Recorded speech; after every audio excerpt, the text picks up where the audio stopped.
The rain fell like bullets on Dromund Kaas. It had fallen for 1,000 years across the ancient Sith world, carving rivers through obsidian temples and washing over monuments to forgotten Dark Lords. The storm never stopped. The darkness never lifted. This world belonged to the shadows, to whispers of power that predated the Galactic Empire by millennia. Even now, with Emperor Palpatine ruling from Coruscant, Dromund Kaas remained untouched, a sacred wound in the galaxy where the dark side of the Force pooled like venom. Deep within the ruined Temple of the Prophets, Seventh Sister knelt before an obsidian altar, her gray skin slick with rain that poured through the shattered ceiling. Her lightsaber, a spinning double blade of crimson energy, hung at her belt silent. Around her, 12 Death Troopers stood in perfect formation, their black armor reflecting the lightning that crackled across the perpetual storm.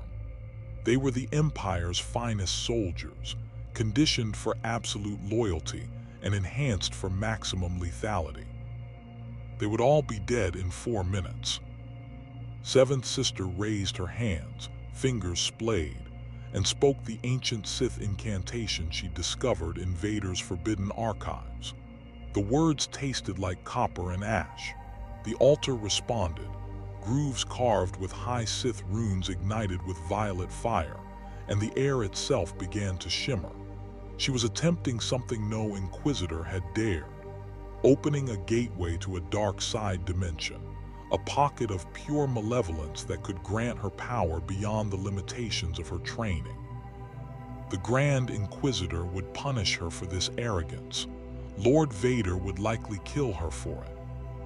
But if she succeeded, if she could harness the entities beyond this threshold, she would ascend beyond their reach. The gateway tore open, but something was already coming through from the other side. The obsidian altar exploded. Violet fire erupted into a column of searing light that punched through the temple ceiling and split the storm clouds above.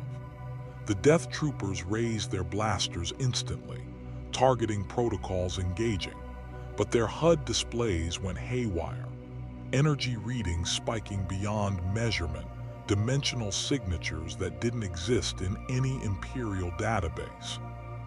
Seventh Sister stumbled backward, her connection to the Force screaming warnings. This wasn't what she'd summoned. This was something else entirely, something that had intercepted her gateway and was using it as a breach point. Through the flames walked a figure in emerald armor. He stood over 6 feet tall, encased in a Praetor suit that bore scars from battles no living being could have survived. The armor was angular, brutal in design, with shoulders broad enough to mount weapon systems and a helmet that revealed nothing, only a visor that glowed with cold green rage. Across his back hung weapons that made no sense. A double-barreled shotgun too large for any human to wield one-handed, some kind of energy rifle, and a sword hilt without a blade. He radiated no Force signature, nothing. He was a void where life should be, yet he moved with predatory purpose. The Doomslayer surveyed the temple with the dispassion of a butcher, evaluating livestock. Seventh Sister ignited her lightsaber, the twin blades spinning to life with a vicious hiss. "You have trespassed on sacred ground. Surrender or..." The Slayer's gauntlet snapped up. A shoulder-mounted cannon deployed with mechanical precision and fired. The micromissile crossed the distance in a heartbeat, struck Seventh Sister's spinning lightsaber, and detonated.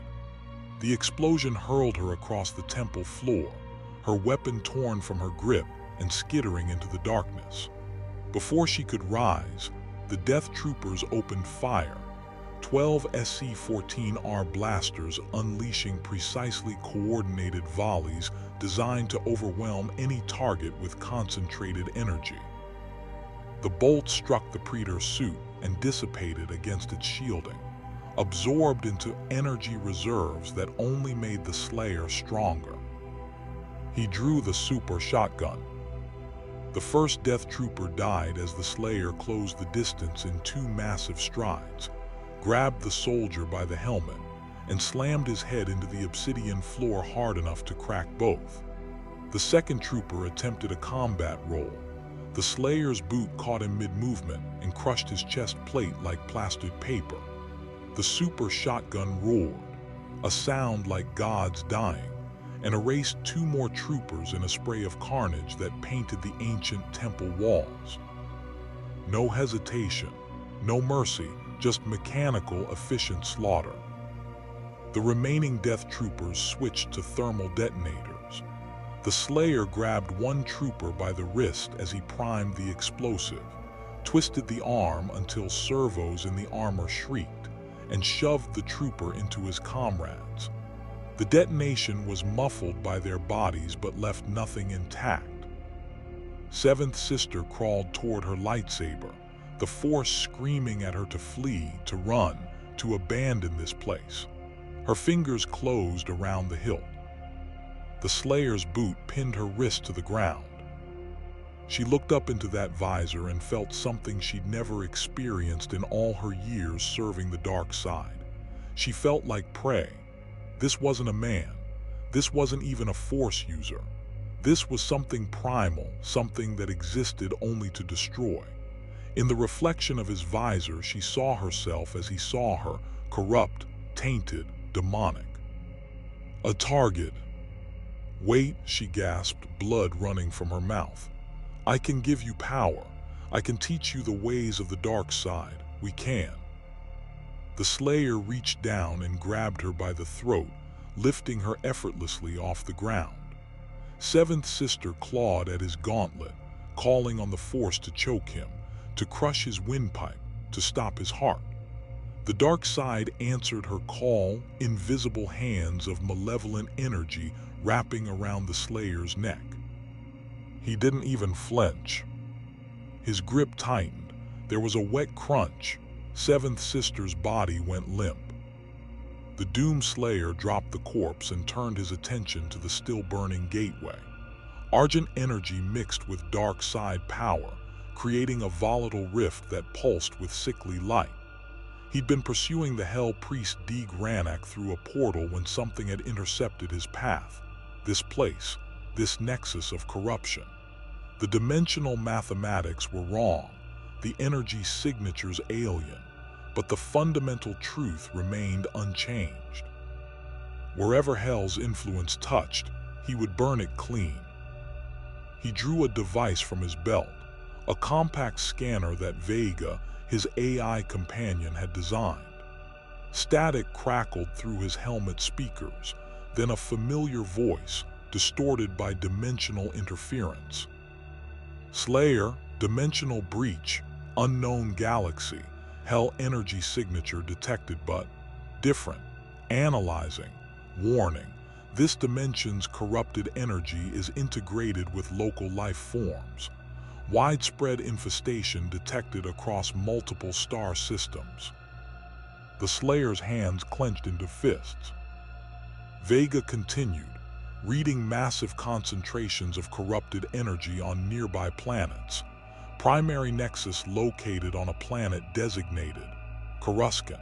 Population 1 trillion sentient beings. Corruption level critical. Recommendation: establish forward operating base and begin systematic elimination of.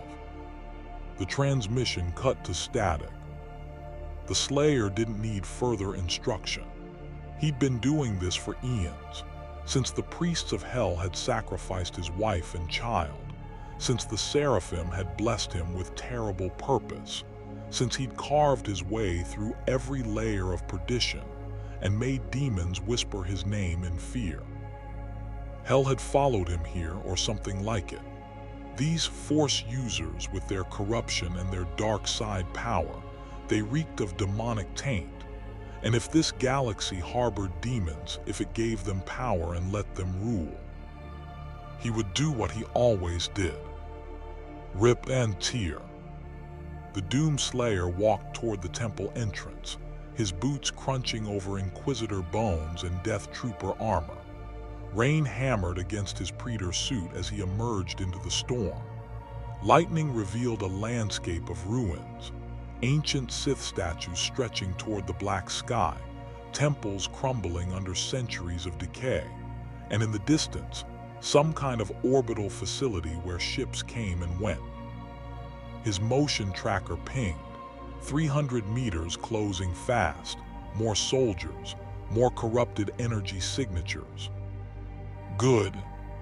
His shoulder cannon armed itself with a resonant hum. The super shotgun clicked as he loaded fresh shells, each one a handcrafted instrument of annihilation. The Praetor suit's energy shields hummed to full power, fed by the argent energy still crackling through the dying gateway behind him. The Doomslayer had conquered hell. He'd killed the Titan. He'd made the Lords of Perdition flee in terror. This galaxy thought it knew darkness. He was about to educate them. If you want to see more characters enter the Star Wars galaxy, hit that subscribe button and drop the name of a character you'd want to see in the comments below. May the Force be with you. The Imperial Star Destroyer Asterisk Relentless hung in orbit above Dromund Kaas like a dagger pointed at the heart of the storm. On the bridge, Grand Moff Thuron stood with his hands clasped behind his back, staring at the planet's perpetual tempest with barely concealed disgust. He despised this world, its ancient superstitions, its rain-soaked ruins, its significance to the Emperor's Inquisitors. But orders were orders, and when the Seventh Sister's beacon went silent during what should have been a routine dark side excavation, Palpatine himself had commanded investigation. "Status?" Thuron asked, his voice clipped. "Multiple communication failures, sir," the communications officer reported. "Seventh Sister's last transmission was corrupted. We've detected a massive energy surge from the Temple of the Prophets, dimensional readings that don't match any known technology." "Rebel sabotage?" "Unlikely, sir. The energy signature is wrong. It doesn't match Republic, Separatist, or any known alien technology in our databases." Thuron's jaw tightened. "Deploy the Inquisitors." Within the relentless Asterisk-S hangar bay, 3 figures stood before their TIE advanced starfighters. They were the Empire's dark solution to surviving Jedi, Force-sensitive hunters trained in the forbidden arts, expendable tools of the Emperor's will. Each wore black armor and carried a lightsaber designed to intimidate and kill. The Grand Inquisitor, pale and gaunt with yellow Sith eyes, spoke without looking at his companions. Seventh Sister believed herself clever. She attempted to access forbidden knowledge without clearance. His voice was cold, dismissive. "She has likely triggered some ancient Sith trap and gotten herself killed.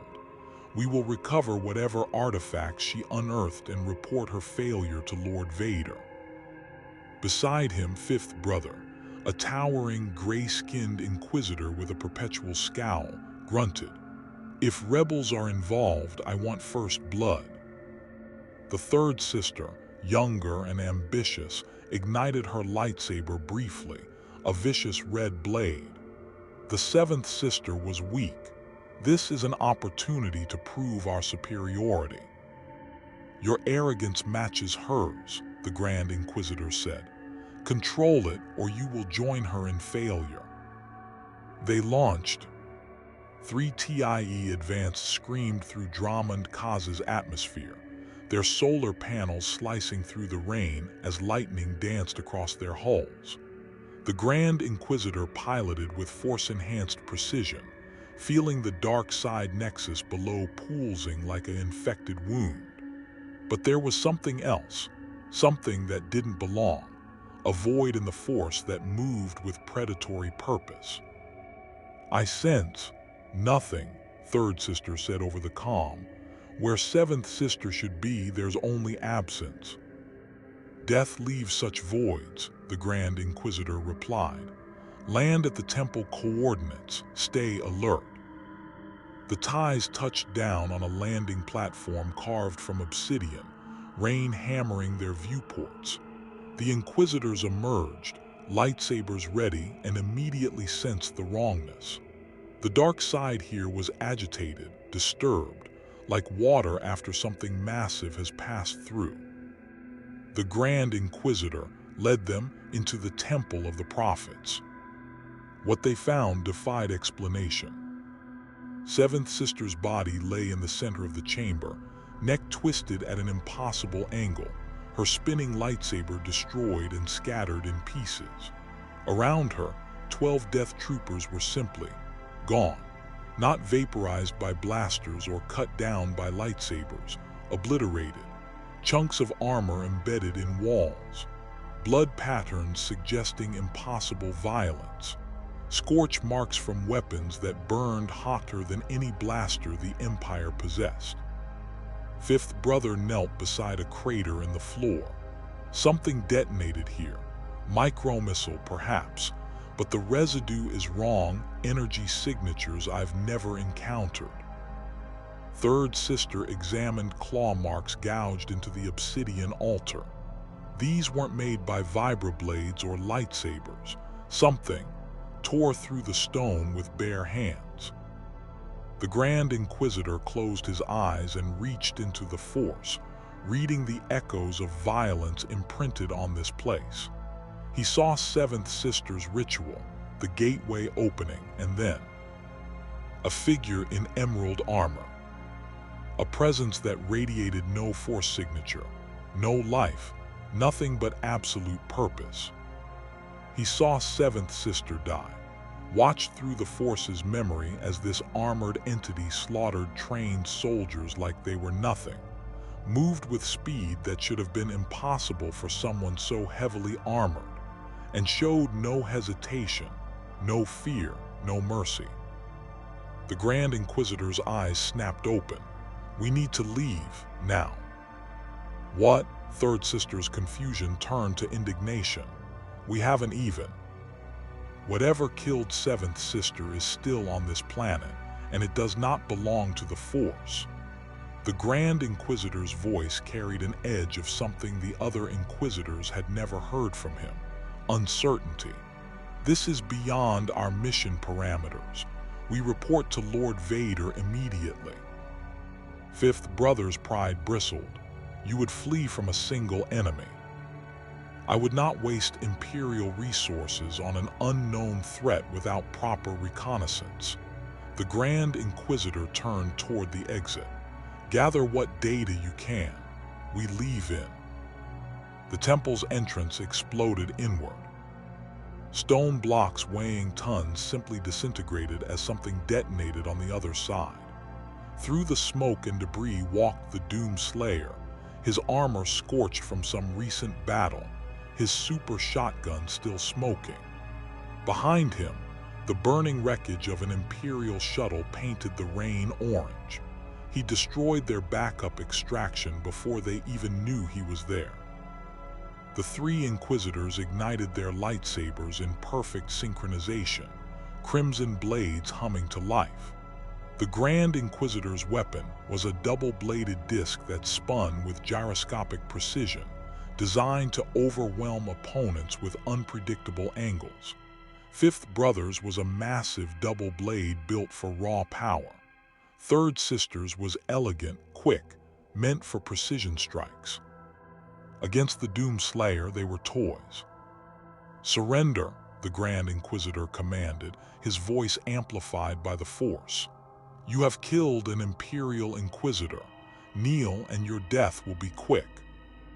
The Slayer's response was to draw his plasma rifle. The weapon shrieked as it charged, energy coils glowing blue-white, and released a bolt of superheated plasma that struck Fifth Brother's raised lightsaber.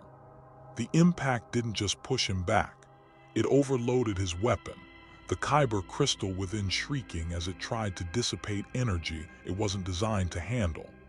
Fifth Brother roared and hurled the damaged lightsaber aside, drawing a second blade from his belt. Third Sister lunged, using the Force to enhance her speed, becoming a blur of motion as she closed the distance. Her lightsaber thrust toward the Slayer's neck joint, the one vulnerable point in most armor. The Slayer caught her wrist mid-thrust. Third Sister's eyes widened. She'd moved faster than human reflexes should track, enhanced by the Force itself, and this armored figure had simply caught her. She called on the dark side, flooding her body with power, and tried to wrench free. The Slayer's grip didn't budge. He hurled her across the temple. Third Sister slammed into an obsidian pillar hard enough to crack both the stone and several ribs. She collapsed, gasping, her lightsaber skittering away. The Grand Inquisitor attacked from 3 angles simultaneously, his spinning lightsaber disc becoming a wheel of death as he used the Force to guide its trajectory. The crimson blades carved through the air where the Slayer had been standing. But he'd already moved, closing the gap with explosive speed. The super shotgun roared point-blank into the Grand Inquisitor's Force shield. The barrier held for a fraction of a second before shattering like glass. The Grand Inquisitor flew backward, his chest plate smoking, and hit the ground rolling. Fifth Brother charged from behind, both lightsabers raised for a crushing overhead strike. The Slayer spun, and Fifth Brother suddenly found himself staring at a massive cannon mounted on the armor's shoulder. It fired before he could bring his blades down. The rocket struck Fifth Brother in the chest and detonated, engulfing him in fire. When the smoke cleared, he was still standing barely. His armor was ruined, his chest scorched, but raw dark side fury kept him on his feet. He raised his lightsabers and prepared to die taking this enemy with him. The Slayer shot him again with the super shotgun. Fifth Brother's body hit the floor and didn't move. The Grand Inquisitor rose to his feet, blood running from his mouth beneath his helmet. Around him, the Force swirled with dark power as he drew on decades of training, all the forbidden techniques Vader had taught him. "You are skilled," he admitted, his voice strained, "but you cannot defeat the power of the dark side." He raised both hands and unleashed Force lightning. Blue-white electricity arced across the temple, striking the Doomslayer's armor with the power to kill a dozen men. The Praetor suit's energy shields flared, absorbing the attack, converting it into argent energy that fed back into the Slayer's systems. His HUD showed power reserves climbing. The Grand Inquisitor poured more power into the attack, his hands trembling with effort, drawing so deeply on the dark side that his eyes blazed like stars. The lightning intensified, became a storm unto itself, the same power that Palpatine used to torture rebels and enforce his will. The Slayer walked through it. Step by step, boots crunching over rubble, he advanced through the electrical storm like it was rain. His right hand reached to his belt and drew a weapon the Grand Inquisitor's failing mind couldn't quite process, a sword hilt without a blade. Until the crucible ignited. A blade of pure argent energy erupted from the hilt, 6 feet of red-orange fury that burned so hot the rain turned to steam before it could touch the metal. It looked like a lightsaber, but wrong, cruder, more violent, powered by energies that predated this galaxy's understanding of kyber crystals. The Grand Inquisitor's Force lightning sputtered and died as terror finally broke through his discipline. He'd faced Jedi, killed Force users across a dozen worlds, stood in Vader's presence without flinching. But this was something else. The Slayer closed the distance. The Grand Inquisitor raised his spinning lightsaber disc in a desperate guard. The crucible struck it and sheared through both lightsabers, through the disc's mechanism, through the Grand Inquisitor's arms. The ancient pawn Inquisitor fell to his knees, looking at the stumps where his hands had been, and then up at the Slayer's expressionless visor. "What are you?" he gasped. The Doomslayer didn't answer. He never did. The crucible fell. The Grand Inquisitor's head rolled across the obsidian floor. Across the temple, Third Sister watched from her crumpled position against the pillar. She was broken, bleeding, her connection to the Force screaming at her to flee. She tried to call her lightsaber to her hand. The weapon didn't move. Her power was gone, bled away by broken ribs and shattered confidence. The Slayer turned toward her. Third Sister raised a trembling hand. "Please, I can help you. I know things, Imperial secrets. I can." He was already walking away. She didn't matter. She wasn't a threat. The Slayer had already dismissed her from his attention, his motion tracker pinging new targets, some kind of facility 3 kilometers north, where his sensors detected concentrated signatures of that demonic energy. More of them, more corrupted. Good. Third Sister watched the armored figure disappear into the rain, leaving her alive amid the corpses of her fellow Inquisitors. She didn't understand why he'd spared her. She didn't understand what he was or where he'd come from. But as she crawled toward her comlink, blood filling her mouth, she understood one thing with crystal clarity. The Empire had no idea what was coming for them. The hologram flickered to life in the meditation chamber of the Executor Darth Vader's personal superstar destroyer. Emperor Palpatine's wizened face materialized above the holoprojector, his yellow eyes gleaming with interest that bordered on hunger. "Lord Vader," the Emperor's voice rasped across the secure channel, "I sense a disturbance in the Force. Something unexpected has entered our galaxy." Vader stood motionless in the center of his spherical chamber, hands clasped behind his back, his breathing the only sound in the pitch-black room. "I have received the Third Sister's report, my master. The Grand Inquisitor is dead. Fifth Brother is dead. Seventh Sister is dead, all killed by a single adversary on Dromund Kaas." "Yes," Palpatine hissed, and there was something unsettling in his tone, not anger at the loss of his Inquisitors, but fascination. "I felt their deaths through the Force, but I felt something else as well. This killer, he is a void. No presence in the Force, no life signature, nothing but absence. Yet he moves with purpose. He hunts." "The Third Sister claims he perceives dark side users as targets," Vader said. "She believes he came through some kind of dimensional rift triggered by Seventh Sister's ritual. His armor and weapons are unknown to our databases.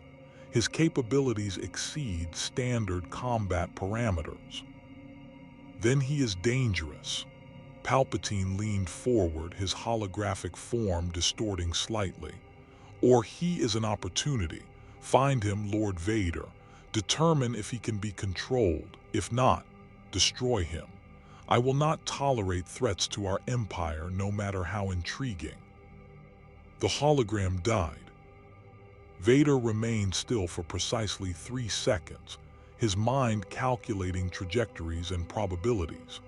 Then he turned and strode from his meditation chamber, his cape billowing behind him. Officers and stormtroopers scattered from his path as he moved through the Executor S corridors with mechanical precision. "Admiral Piet," Vader's voice crackled through the ship's intercom. "Set course for Dromund Kaas, maximum speed." "At once, Lord Vader," came the immediate response. But Vader's tactical mind was already several steps ahead. Dromund Kaas was too obvious. The Third Sister had reported that this armored killer had departed the Temple of the Prophets, moving north, toward the abandoned Imperial research facility that had been studying dark side artifacts. If the pattern held, this entity was hunting concentrations of dark side energy, which meant he would inevitably come to the place where the dark side burned brightest in this sector. Mustafar, Vader's fortress world, his personal hell, the lava planet where he'd burned and been reborn in agony, where he'd built his castle atop a dark side locus of unspeakable power. If this thing truly hunted darkness, it would come to him. "Belay that order," Vader commanded. "Set course for Mustafar, and prepare my personal TIE Advanced. I will arrive ahead of the fleet." "My lord," Piet's confusion was evident even through the calm. "Shouldn't we investigate Dromund Kaas first?" The Admiral's breath caught in his throat as he felt invisible fingers close around his windpipe. Not enough to kill, just enough to remind him of his place. "Do not question me again, Admiral." "Why, yes, Lord Vader." Course laid in for Mustafar. The pressure released. Piet gasped and the comm went silent. Vader walked to the hangar bay where his modified TIE Advanced X-1 waited. A starfighter enhanced with hyperdrive capabilities and reinforced hull plating, painted the color of deep space. He climbed into the cockpit without ceremony, his cybernetic body interfacing with the ship's systems as naturally as breathing. The TIE Advanced launched from the Executor S belly and shot into hyperspace, leaving the Star Destroyer to follow at its slower pace. Mustafar burned. It had always burned since long before the Clone Wars, since before the Jedi Order discovered its significance, since the ancient Sith had built their temples in the volcanic hell and channeled the planet's rage into dark power. Rivers of lava carved through obsidian mountains. The sky glowed perpetual orange red, choked with ash and smoke. The heat was sufficient to kill unprotected humans in minutes. Vader's castle rose from a lava plain like a black dagger thrust into the planet's heart. The fortress was a monument to suffering, built on the exact spot where Obi-Wan Kenobi had left him to burn, where Palpatine had found him and rebuilt him into this mechanical monstrosity. Every room, every corridor, every meditation chamber was designed to focus dark side energy, to remind Vader of his pain and transform it into power. Vader landed his TIE on the castle's uppermost platform and emerged into the hellish atmosphere. His suit's environmental systems barely registered the heat. His life support had been designed to function in hard vacuum and planetary infernos alike. He walked to the platform's edge and stared across the lava fields, his connection to the Force extending across Mustafar like invisible tendrils. He waited. Vader was patient. He'd spent decades perfecting patience, learning to sublimate his rage into cold calculation. Anakin Skywalker had been impulsive, emotional, prone to reckless action. Darth Vader had carved those weaknesses from his soul and replaced them with machine precision. Hours passed, the lava churned below, and then a disturbance in the Force. Not a presence, but an absence so profound it created a wound in the fabric of reality. Something was approaching Mustafar's orbit, something that rejected the Force's touch completely. Vader's hands clenched into fists. He reached out with his mind and activated the castle's defense systems. Automated turbolaser batteries swiveled toward the upper atmosphere. TIE fighters scrambled from hidden hangars carved into the mountainside. The Emperor had gifted Vader an entire garrison to protect this world. 2 battalions of stormtroopers, a squadron of AT-ATs, and enough firepower to level a city. It wouldn't be enough. Vader knew this instinctively. the same way he'd known Obi-Wan was waiting for him on the Death Star, the same way he'd sensed Luke was his son the moment their minds touched. This enemy was different from anything he'd faced. The reports from Third Sister had been fragmentary, pain-addled, but clear enough. The Grand Inquisitor, one of the most skilled dark side practitioners in the Empire, had been killed in seconds.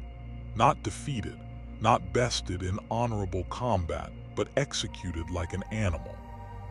High above, Mustafar's orbital defense grid detected an incoming object. No transponder code, no comm response, just a trajectory that put it on direct collision course with Vader's castle. "This is Mustafar Defense Command to unidentified vessel," the comm officer transmitted. "You are entering restricted Imperial space. Alter course immediately or be destroyed." No response. The defense platforms opened fire.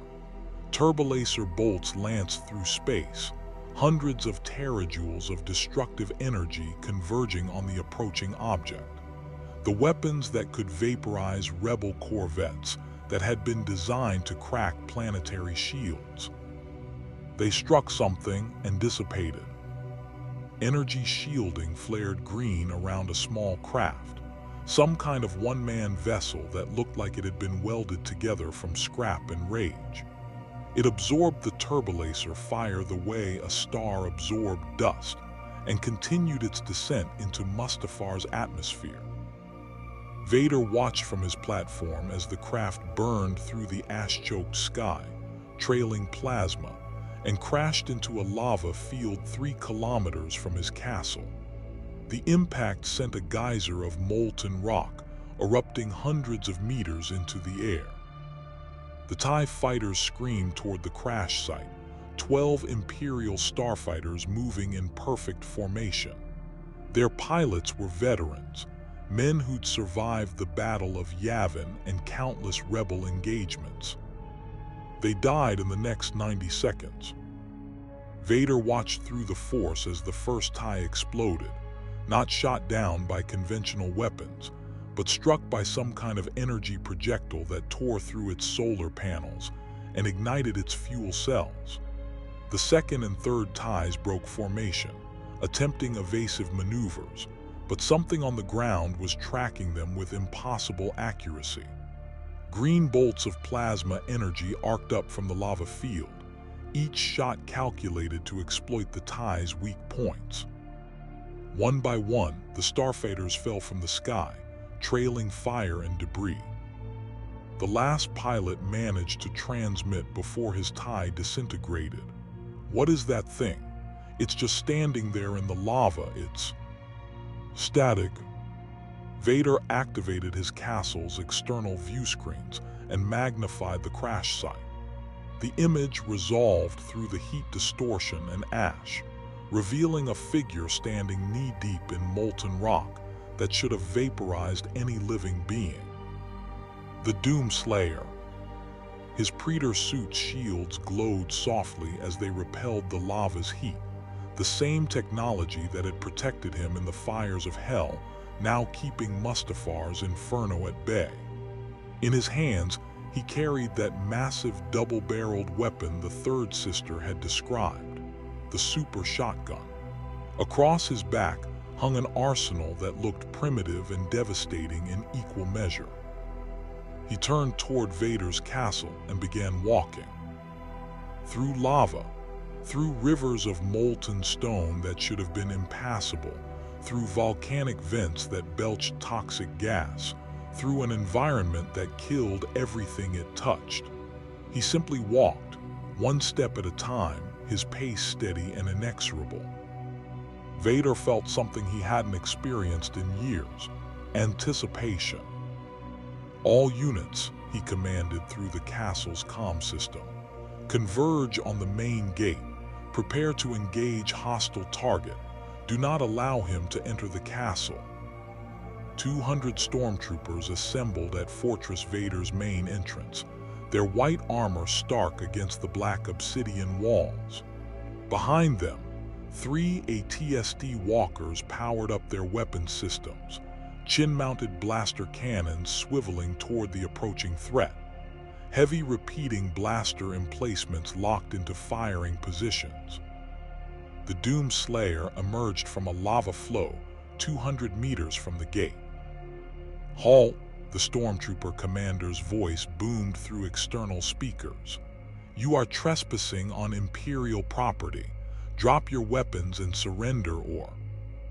The Slayer's shoulder-mounted rocket launcher deployed and fired. The micromissile crossed the distance in less than a second and struck the nearest AT-ST directly in its cockpit viewport. The walker exploded from within, its pilot vaporized instantly. The machine toppled backward into a formation of stormtroopers, crushing a dozen men beneath tons of burning metal. The stormtroopers opened fire. Blaster bolts filled the air, a storm of red energy that would have cut down a platoon of rebel soldiers. The Doomslayer didn't slow down. His shields absorbed the initial barrage, and then he was moving, not running, not charging, but advancing with the relentless momentum of a falling star. The super shotgun roared. One stormtrooper's chest plate disintegrated. The Slayer grabbed another trooper by the helmet and swung him like a club into his squad mates, armor crunching against armor. A thermal detonator flew toward him. He caught it midair and hurled it back into the stormtrooper ranks. The explosion scattered bodies like leaves. An AT-ST pilot tried to crush him under the walker's massive foot. The Slayer sidestepped the stomp, leaped onto the walker's leg with impossible agility for someone so heavily armored, and climbed to the cockpit in 3 rapid movements. His gauntleted fist punched through the viewport, grabbed the pilot, and dragged him out into Mustafar's toxic atmosphere. The pilot's screams were brief. The second AT-ST opened fire with its chin guns, bolts stitching across the Slayer's position. He jumped from the first walker as it toppled, drew his plasma rifle midair, and fired. The superheated bolt struck the second AT-ST's power generator, and the walker detonated in a brilliant blue-white explosion. The remaining stormtroopers broke and ran. The Doomslayer let them go. They weren't threats. They weren't even worth his ammunition. He turned toward the castle's massive doors, solid durasteel reinforced with cortosis weave, designed to withstand siege weapons, and reached for his belt. He drew the BFG 9000. The weapon was a masterpiece of Argent technology, a handheld cannon that could devastate everything in a wide radius. Its energy coils began to glow, building up charge, humming with power that made the air itself vibrate. Inside the castle, Vader felt the dark side scream a warning. He was already moving. The BFG fired. A sphere of green energy erupted from the weapon, crossed the distance to the castle gates in a heartbeat, and detonated with the force of a tactical nuclear weapon. The durasteel doors vaporized. The cortosis weave turned molten. The entire front wall of Fortress Vader's lower level simply ceased to exist, replaced by a crater of glowing slag. Through the smoke and fire walked the Doomslayer, his armor scorched but intact, his weapons ready. He'd come for Vader. Vader met him in the Grand Hall. The chamber was enormous, a cathedral of black stone carved with Sith runes that pulsed with dark energy. Statues of ancient dark lords lined the walls, their stone faces twisted in eternal torment. The floor was polished obsidian, reflecting the red glow of lava visible through floor-to-ceiling windows. At the far end of the hall, a throne of black metal sat atop a dais. Vader didn't bother sitting. He stood in the center of the hall, his lightsaber already ignited, the crimson blade casting sharp shadows across his masked face.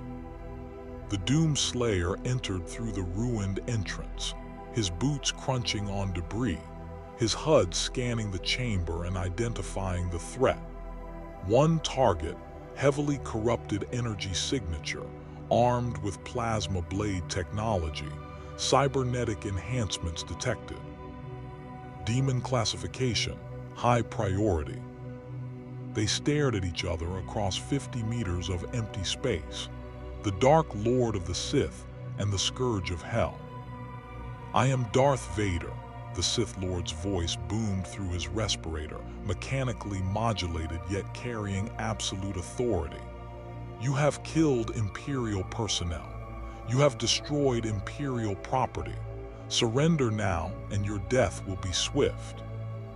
The Slayer's response was to chamber a round into his super shotgun.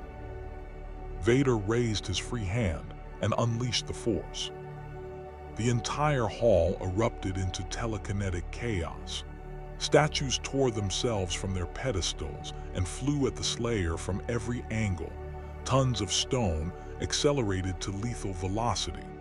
The obsidian floor cracked and buckled, pieces ripping free to become projectiles. The very air compressed into invisible hammers designed to crush bones and rupture organs. The Doomslayer's Predator suit shields flared as the barrage struck him.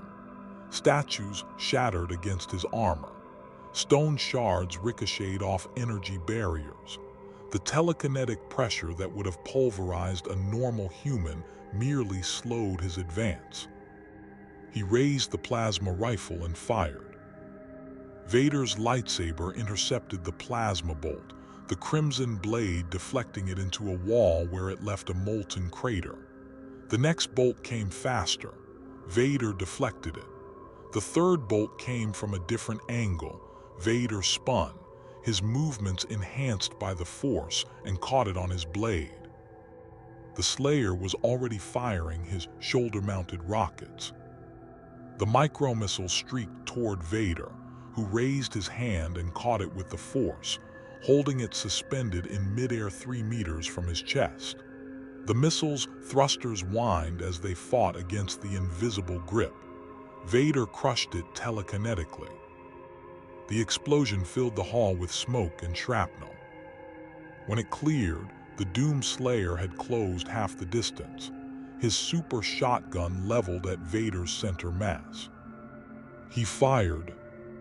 Vader's Force barrier caught the shotgun blast, barely. The kinetic impact drove him back 3 steps, his boots scraping against obsidian. His barrier flickered, energy dissipating under the sheer physical trauma. Before he could recover, the Slayer fired again. This time, Vader dove aside, using the Force to accelerate his movement beyond normal human capability. The shotgun blast obliterated his throne, reducing the metal construct to shrapnel. Vader rolled to his feet and extended his hand, calling on the dark side's most iconic power. Force lightning arced from his fingertips. Blue-white electricity filled the hall, striking the Doomslayer's armor with enough voltage to power a city. The Predator suit's shields absorbed it, converted it, fed it back into the Slayer's weapon systems. His HUD showed power reserves climbing to 150%. The Slayer drew the crucible. The argent blade ignited with a sound like reality tearing, its red-orange glow painting the hall in hellish light. Vader recognized it immediately. Not a lightsaber, but something similar. Something that operated on principles his Sith knowledge couldn't quite categorize. They closed the distance simultaneously. Lightsaber met crucible in a shower of sparks. The blades screamed as they ground against each other, crimson against orange-red, kyber crystal against argent energy. Vader pressed forward, using his cybernetic strength to test his opponent's physical power. The Slayer didn't budge. Vader's eyes widened behind his mask. His mechanical limbs were capable of crushing durasteel, of overpowering even the strongest warriors. This armored figure matched him strength for strength. They broke apart. Vader lunged with a Form V power attack designed to overwhelm through sheer aggression. The Crucible met his blade in a perfect parry. Vader spun into a Form II riposte, his lightsaber dancing through multiple attack angles with precision that had killed dozens of Jedi. The Slayer blocked every strike. Not with technique, with pure reaction speed and overwhelming power. He fought like someone who'd spent eons in combat, who understood violence at a molecular level, who'd reduced warfare to mathematical certainty. Vader attacked faster, drawing on the dark side to enhance his speed beyond human limits. His lightsaber became a blur of crimson light, striking from impossible angles, using the Force to predict the Slayer's movements. The Crucible met his blade every time. And then the Doomslayer went on the offensive. The Crucible swung in a horizontal arc that would have bisected a lesser opponent. Vader leaped over it, using the Force to propel himself 15 feet into the air. The Slayer's free hand snapped up, the shoulder-mounted cannon fired. Vader deflected the rocket with the Force, sending it careening into a wall. He landed behind the Slayer and thrust his lightsaber at the armor's neck joint. The Slayer spun with inhuman speed, his gauntleted fist catching Vader's lightsaber wrist. Vader felt the grip like a Durasteel vice, cutting off circulation even through his cybernetic limb. He called on the Force to break free. The Slayer's headbutt dented Vader's mask. Pain exploded through Vader's skull. His helmet seal cracked, and for a brief, agonizing moment, Mustafar's toxic atmosphere leaked into his respiratory system. His lungs, already ruined from Mustafar all those years ago, seized in agony. Vader released a Force scream, a wave of telekinetic power that radiated outward in all directions. The walls cracked, windows shattered, the floor beneath them fractured into a spiderweb of cracks. The Doomslayer flew backward, struck a pillar hard enough to crack the stone, and dropped to one knee. Vader staggered, his breathing ragged, his mask seal automatically repairing itself. Through the Force, he could feel the Slayer's intent, pure, focused, unstoppable. This enemy didn't fight for ideology or conquest. He fought because he perceived Vader as demonic corruption that needed to be destroyed. And he would not stop until one of them was dead. "You are powerful," Vader admitted, his voice distorted by his damaged vocoder. "But you cannot defeat the dark side." He raised both hands and called on Mustafar itself. The planet responded. Lava erupted through the fractured floor, geysers of molten rock flooding the hall. The windows exploded as pressure equalized, and rivers of lava began pouring into the chamber from outside. Vader used the Force to control the flow, shaping it into waves that crashed toward the Slayer from multiple directions. The Doomslayer's shields flared as the lava struck, energy barriers repelling the molten stone. But even Predator suit technology had limits. The heat was immense, the pressure overwhelming. His HUD showed shield integrity dropping, 90%, 85%, 80%. He needed to end this. The Slayer holstered the Crucible and drew the BFG 9000. Vader felt the dark side shriek a warning. He'd sensed this weapon's power when it destroyed his castle gates, felt the raw, destructive potential contained within its mechanisms. At this range, in this enclosed space, firing it would kill them both. The Slayer didn't care. The BFG's energy coils began to glow, charging up for a point-blank shot that would vaporize everything in a 50-meter radius. The Doomslayer had died before, had been killed, resurrected, killed again in his eternal war against Hell. Death was simply another battlefield. But Vader had no such immortality. The Dark Lord of the Sith made a choice. He turned and fled. It wasn't retreat. Vader didn't retreat. It was tactical withdrawal, a recognition that staying in the hall meant certain death. He force-leaped toward the shattered windows, his cape billowing behind him, and dove into Mustafar's hellish exterior just as the BFG fired. The explosion consumed Fortress Vader's Grand Hall. Green energy filled every cubic meter of space, disintegrating lava, stone, metal, and air with equal indifference. The blast wave punched through 3 levels of the castle, and the entire structure groaned as its foundation cracked. Ancient Sith runes flickered and died, their power insufficient to contain the devastation. Vader landed in a lava field 200 meters from his castle, using the Force to cushion his impact. He spun, lightsaber ready, expecting the armored killer to pursue. The castle was collapsing. Fortress Vader, the monument to his suffering and power, was falling into Mustafar's lava. Entire wings crumbled into the molten rivers below. The tower, where he'd meditated on his pain for years, toppled and disappeared into liquid stone. And from the wreckage, walking through fire and devastation, came the Doomslayer. His armor was scorched black, his shields depleted, but he was still operational, still hunting. Vader felt something he thought he'd forgot after Obi-Wan left him burning on Mustafar's shores. He felt outmatched. The Executor was still hours away. His castle was destroyed. His garrison was scattered or dead. And this enemy would not stop, would not tire, would not be reasoned with. Vader had 2 options: continue fighting until his cybernetics failed and this thing killed him, or he made a decision that Anakin Skywalker would have considered cowardice, but which Darth Vader recognized as survival.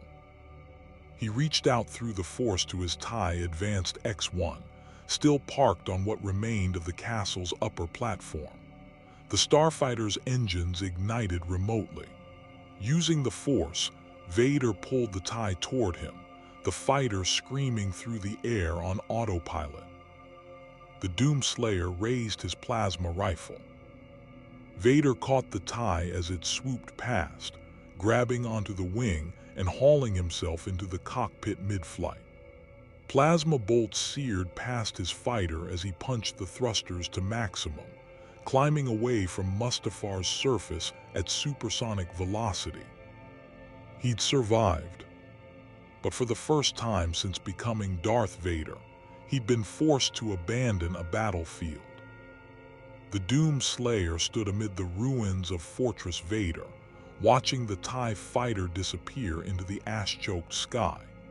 His motion tracker lost the signal as the craft entered orbit. Target escaped temporarily. The Slayer's HUD displayed new tactical data. Massive ship detected in orbit, likely reinforcements. Multiple hostile signatures approaching from the northern hemisphere. Time to establish defensive position. Insufficient. He needed to relocate, find more of these corrupted energy signatures, hunt them systematically until this galaxy was clean. Vega's voice crackled through his helmet, the AI finally re-establishing connection through the dimensional interference. Slayer, analysis complete. The Force appears to be this dimension's equivalent to Hell's corrupting influence. Dark side practitioners are functionally demonic entities. Recommend systematic elimination of all dark side nexuses across the galaxy. The Slayer didn't need the recommendation. He was already walking toward the crashed remains of his dimensional craft, which had somehow survived the BFG detonation. With modifications, he could make it space-worthy again. And then he would hunt these Sith across every star system they infested. Behind him, Fortress Vader burned. Above him, Darth Vader's TIE Advance docked with the Executor Asterisk, and the Dark Lord of the Sith entered his meditation chamber without speaking to anyone. He sealed the door and stood in absolute darkness, his breathing labored, his damaged mask still leaking atmosphere. He reached out through the Force to the Emperor on Coruscant, across light years of space, and felt Palpatine's presence immediately. "My master," Vader's voice was strained, "I have engaged the target." And there was terrible amusement in Palpatine's tone. "He cannot be turned, he cannot be reasoned with, he will not stop." Vader paused, the admission painful. "He destroyed Fortress Vader. I was forced to withdraw." Silence.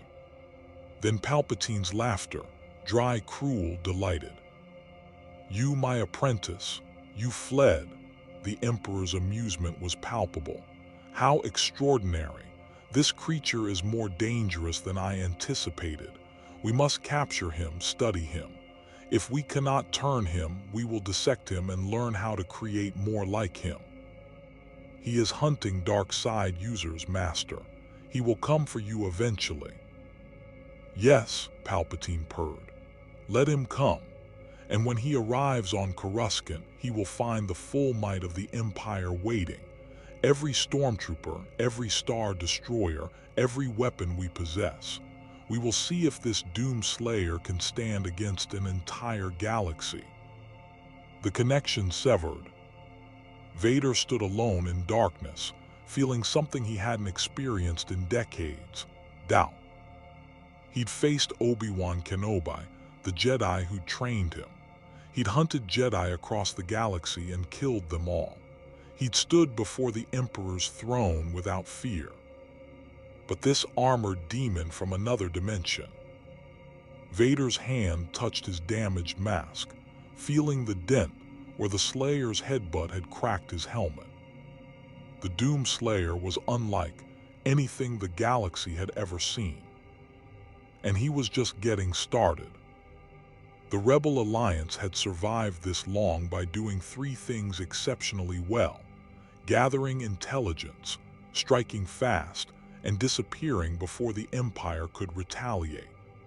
Mon Mothma had built an entire resistance movement on these principles, transforming scattered cells of dissidents into a legitimate threat to Palpatine's regime. But intelligence networks were only as good as the information they could process, and right now, Rebel intelligence was drowning in reports that made no sense. General Crix Madine stood in the briefing room of Home One, the Mon Calamari starcruiser that served as the Alliance's mobile headquarters, staring at a holographic display that showed what remained of Fortress Vader. The satellite imagery had been captured by a Bothan spy ship that happened to be in the Mustafar system, conducting routine Imperial surveillance. What the Bothans had witnessed wasn't routine. "Run it again," Madine ordered. The hologram flickered, rewinding to show Mustafar from orbit, time-stamped approximately 14 hours ago. The image zoomed in on Vader's castle, that black monument to Sith power that every Rebel operative had been warned to avoid at all costs. Then the castle's front entrance exploded. Not from orbital bombardment, not from Rebel sabotage, from something inside firing outward with enough force to vaporize Durasteel and Cortosis weave. The hologram sensors detected an energy signature unlike anything in Imperial or Rebel databases.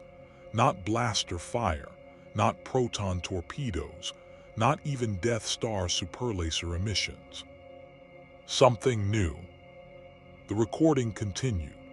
TIE fighters scrambled from hidden hangars and immediately started falling from the sky, shot down by precision fire from ground level.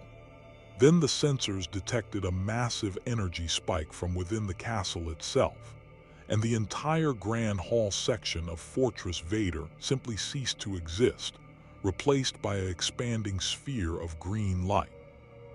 When the light faded, a quarter of Vader's castle was gone. Minutes later, a TIE advanced, Vader's personal fighter, according to the craft's transponder, launched from the collapsing structure and fled into orbit at maximum thrust. The sensors tracked it docking with the Executor Asterisk, which had just arrived in system. Whatever had happened, it had been bad enough to make Darth Vader abandon his own fortress. Analysis. Mon Mothma's voice cut through Madine's thoughts. The rebel leader stood at the briefing room's entrance, flanked by Admiral Akbar and Princess Leia Organa. Madine gestured to the hologram. Approximately 16 hours ago, an unknown hostile engaged Imperial forces on Dromund Kaas and killed 3 Inquisitors, including the Grand Inquisitor. We have fragmented reports from Imperial comm channels. They're calling it a dimensional incursion. Whatever this entity is, it proceeded directly to Mustafar and assaulted Vader's fortress. One entity did all this. Leia stepped closer to the hologram, her expression skeptical. General, this looks like a capital ship bombardment. Our analysis confirms a single target, Your Highness. Ground-based, heavily armored, wielding weapons of unknown origin. Madine pulled up additional data. We intercepted an encrypted Imperial transmission 3 hours ago. Grand Moff Tarkin has issued a galaxy-wide alert. The Emperor has ordered all available Star Destroyers to converge on the core worlds. They're not hunting us anymore. They're hunting this thing. Admiral Akbar's salmon-colored skin darkened as he processed the tactical implications. If the Empire is diverting resources from hunting rebel cells to pursue a single target, this represents a significant opportunity. We could use this distraction to strike at Imperial supply lines, liberate occupied systems. Or we could determine if this entity is a potential ally, Leia interrupted. Her dark eyes studied the hologram with the same analytical intensity that had made her one of the rebellion's most effective leaders despite her youth. Anything that makes the Empire this afraid is worth investigating. Mon Mothma nodded slowly, her weathered face thoughtful. The enemy of our enemy is not necessarily our friend, Leia. We don't know this being's motives. For all we know, it could be as dangerous to the Alliance as it is to the Empire. Then we should find out, Leia pressed. We send a small team to make contact. If this entity is hostile to the Empire, we attempt to establish communication. If it proves hostile to us as well, we withdraw and let the Empire deal with it. Madine pulled up another report. There's more. 8 hours ago, an Imperial research facility on Vijun reported an attack. The facility was studying Sith artifacts, dark side relics salvaged from ancient temples. It was destroyed completely. No survivors. Imperial investigators found the same energy signatures we detected on Mustafar. A pattern was emerging. Dromund Kaas' ancient Sith world. Mustafar, Vader's dark side fortress. Vijun, Sith artifact repository. The entity was systematically targeting concentrations of dark side energy. It's hunting Sith, Leia said quietly. Or at least it perceives dark side practitioners as enemies. Which makes it potentially sympathetic to our cause, Madine agreed. But also completely unpredictable. Your Highness, if you're suggesting we attempt contact, I must advise extreme caution. This entity destroyed Fortress Vader and forced Darth Vader himself to retreat. It may not distinguish between Empire and Rebellion. Admiral Akbar's barbels twitched. We have a Jedi. If this being responds to Force sensitivity, perhaps Luke Skywalker could. No, Mon Mothma's voice was firm. Luke is too valuable to risk on a first contact mission with an unknown entity that has already killed multiple Force users. We need someone expendable. With respect, Senator, Leia said, and there was steel in her voice. I volunteer. I have diplomatic training, experience with unpredictable situations, and if this goes wrong, the Alliance can survive without me. It cannot survive without Luke or our military leadership. Absolutely not, Madine said immediately. Your Highness, you're a symbol of the rebellion. Your capture or death would be a devastating blow to morale. Which is precisely why the Empire won't be looking for me in the vicinity of this entity, Leia countered. They'll assume I'm smart enough to stay away, and they'd be wrong. Mon Mothma studied the young princess with the same measuring gaze she'd used to evaluate 1,000 tactical decisions. Leia Organa had proven herself repeatedly, surviving the Death Star, enduring torture at Vader's hands without breaking, leading successful missions against impossible odds. She was reckless, yes, but no more so than her father had been at her age. And they needed to know what this Doomslayer was. Very well, Mon Mothma decided. But you don't go alone. Take a security team. Take that Mandalorian mercenary we've been using for discreet operations. What's his name? Fenn Rau, Madine supplied. Former protector of Conquered Dawn. He's expensive but reliable. And take someone Force-sensitive, Akbar added. Not Luke, but someone who can sense danger before it strikes. Leia nodded.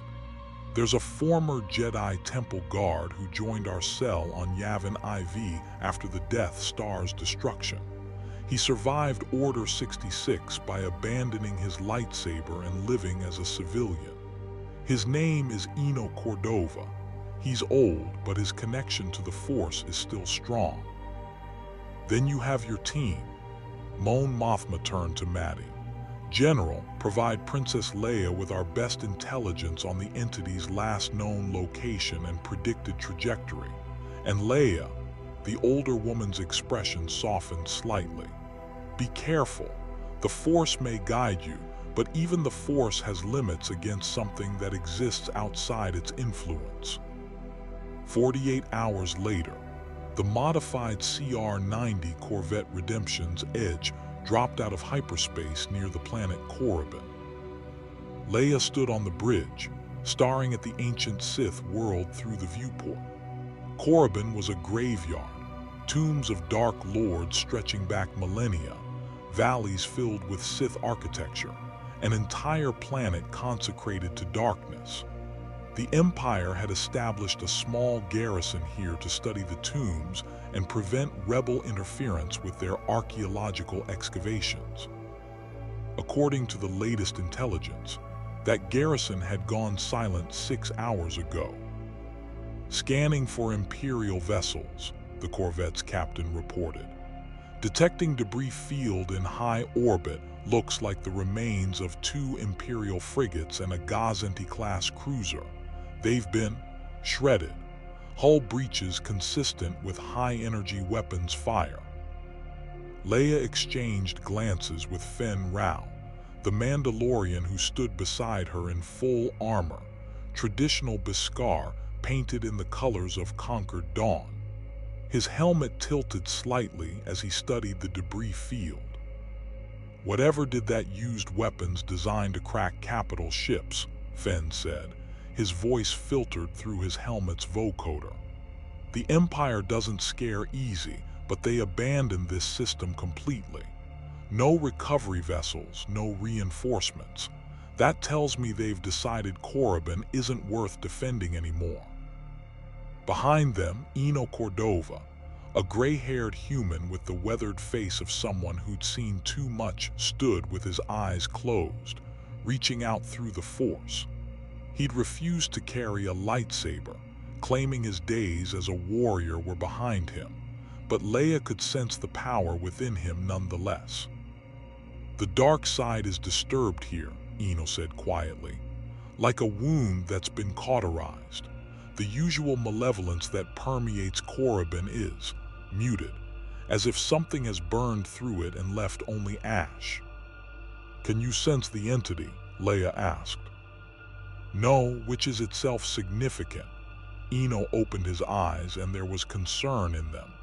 Every living being creates ripples in the Force. Even non-Force sensitives have a presence. But this entity, it's an absence, a void that moves with purpose. The Corvette's sensors pinged, reading energy signatures on the surface. Same type we detected on Mustafar and V-Jun. Source is located in the Valley of the Dark Lords, approximately 2 kilometers from the old Imperial garrison. Leia made her decision. "Take us down. Land 1 kilometer from the entity's position. We approach on foot."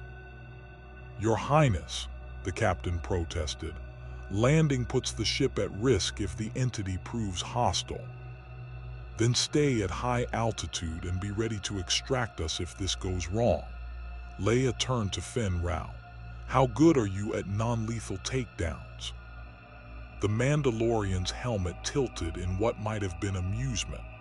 "I've been doing this since before you were born, Princess. I can handle myself."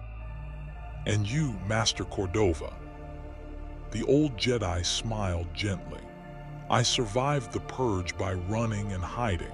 I'm quite good at both, though I confess I'm curious about this entity, something that can drive Darth Vader from the field. That's worth meeting, even if it kills me." 20 minutes later, the 3 of them stood on Korriban's crimson sand, staring at the Valley of the Dark Lords. Ancient tombs carved into cliff faces loomed on either side, their entrances guarded by statues of long-dead Sith whose stone eyes seemed to follow movement. The air tasted like copper and ash. And in the distance they saw him. The Doomslayer stood before the entrance to the tomb of Marka Ragnos, one of the most powerful Sith lords in galactic history. His armor was still scorched from the battle on Mustafar, but he'd clearly made repairs. New plates welded over damaged sections, his weapons serviced and ready. In his hands he held some kind of enormous sword-like weapon, inactive but promising terrible violence. He was installing charges around the tomb's entrance. "He's going to blow it up," Fenn observed. "Destroy the tomb completely." "A mercy, perhaps," Eno said softly. "These tombs are festering wounds in the Force. The galaxy might be better off without them." Leia took a breath, straightened her spine, and walked forward. "Your Highness," Fenn started. "Stay here, cover me, but don't engage unless he attacks." Leia didn't wait for confirmation. She walked down the valley slope, her boots crunching on ancient sand, approaching the armored figure who'd made the Empire's finest warrior flee. The Doomslayer's motion tracker pinged. One target approaching, unarmed, no corrupted energy signature detected. He continued working on the demolition charges, fingers moving with practiced efficiency. The tomb behind him radiated that same demonic energy he'd encountered on Dromund Kaas and Mustafar, dark side corruption concentrated over thousands of years. He would erase it from existence. "Excuse me," a female voice called out. The Slayer paused. His HUD identified the speaker, human female, approximately 1.5 meters tall, no visible weapons, elevated heart rate indicating stress but not terror, not a threat. He returned to his work. Leia stopped 30 meters away, close enough to communicate but far enough to run if necessary. "My name is Leia Organa," I represent the Rebel Alliance, a coalition fighting against the Galactic Empire. We know you've engaged Imperial forces. We wanted to talk." No response. The armored figure attached another charge to the tomb entrance, his movements methodical and unhurried. Leia tried again. "We've been monitoring your actions. Dromund Kaas, Mustafar, V-Jun, and now Korriban. You're targeting Sith locations, dark side nexuses. We believe we have common enemies." The Slayer activated the detonator sequence.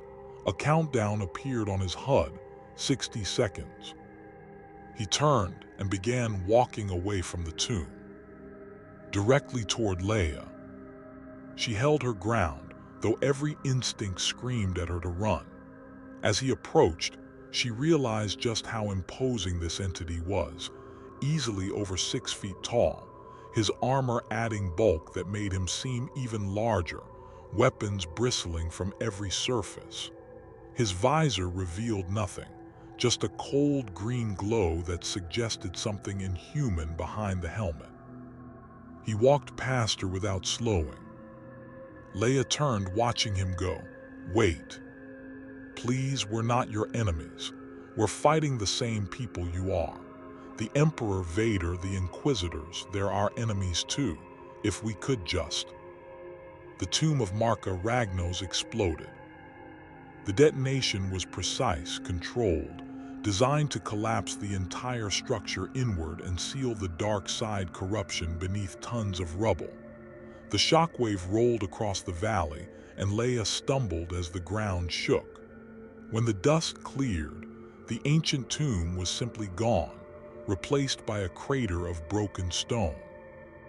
The Doomslayer had continued walking, apparently unconcerned by the explosion behind him.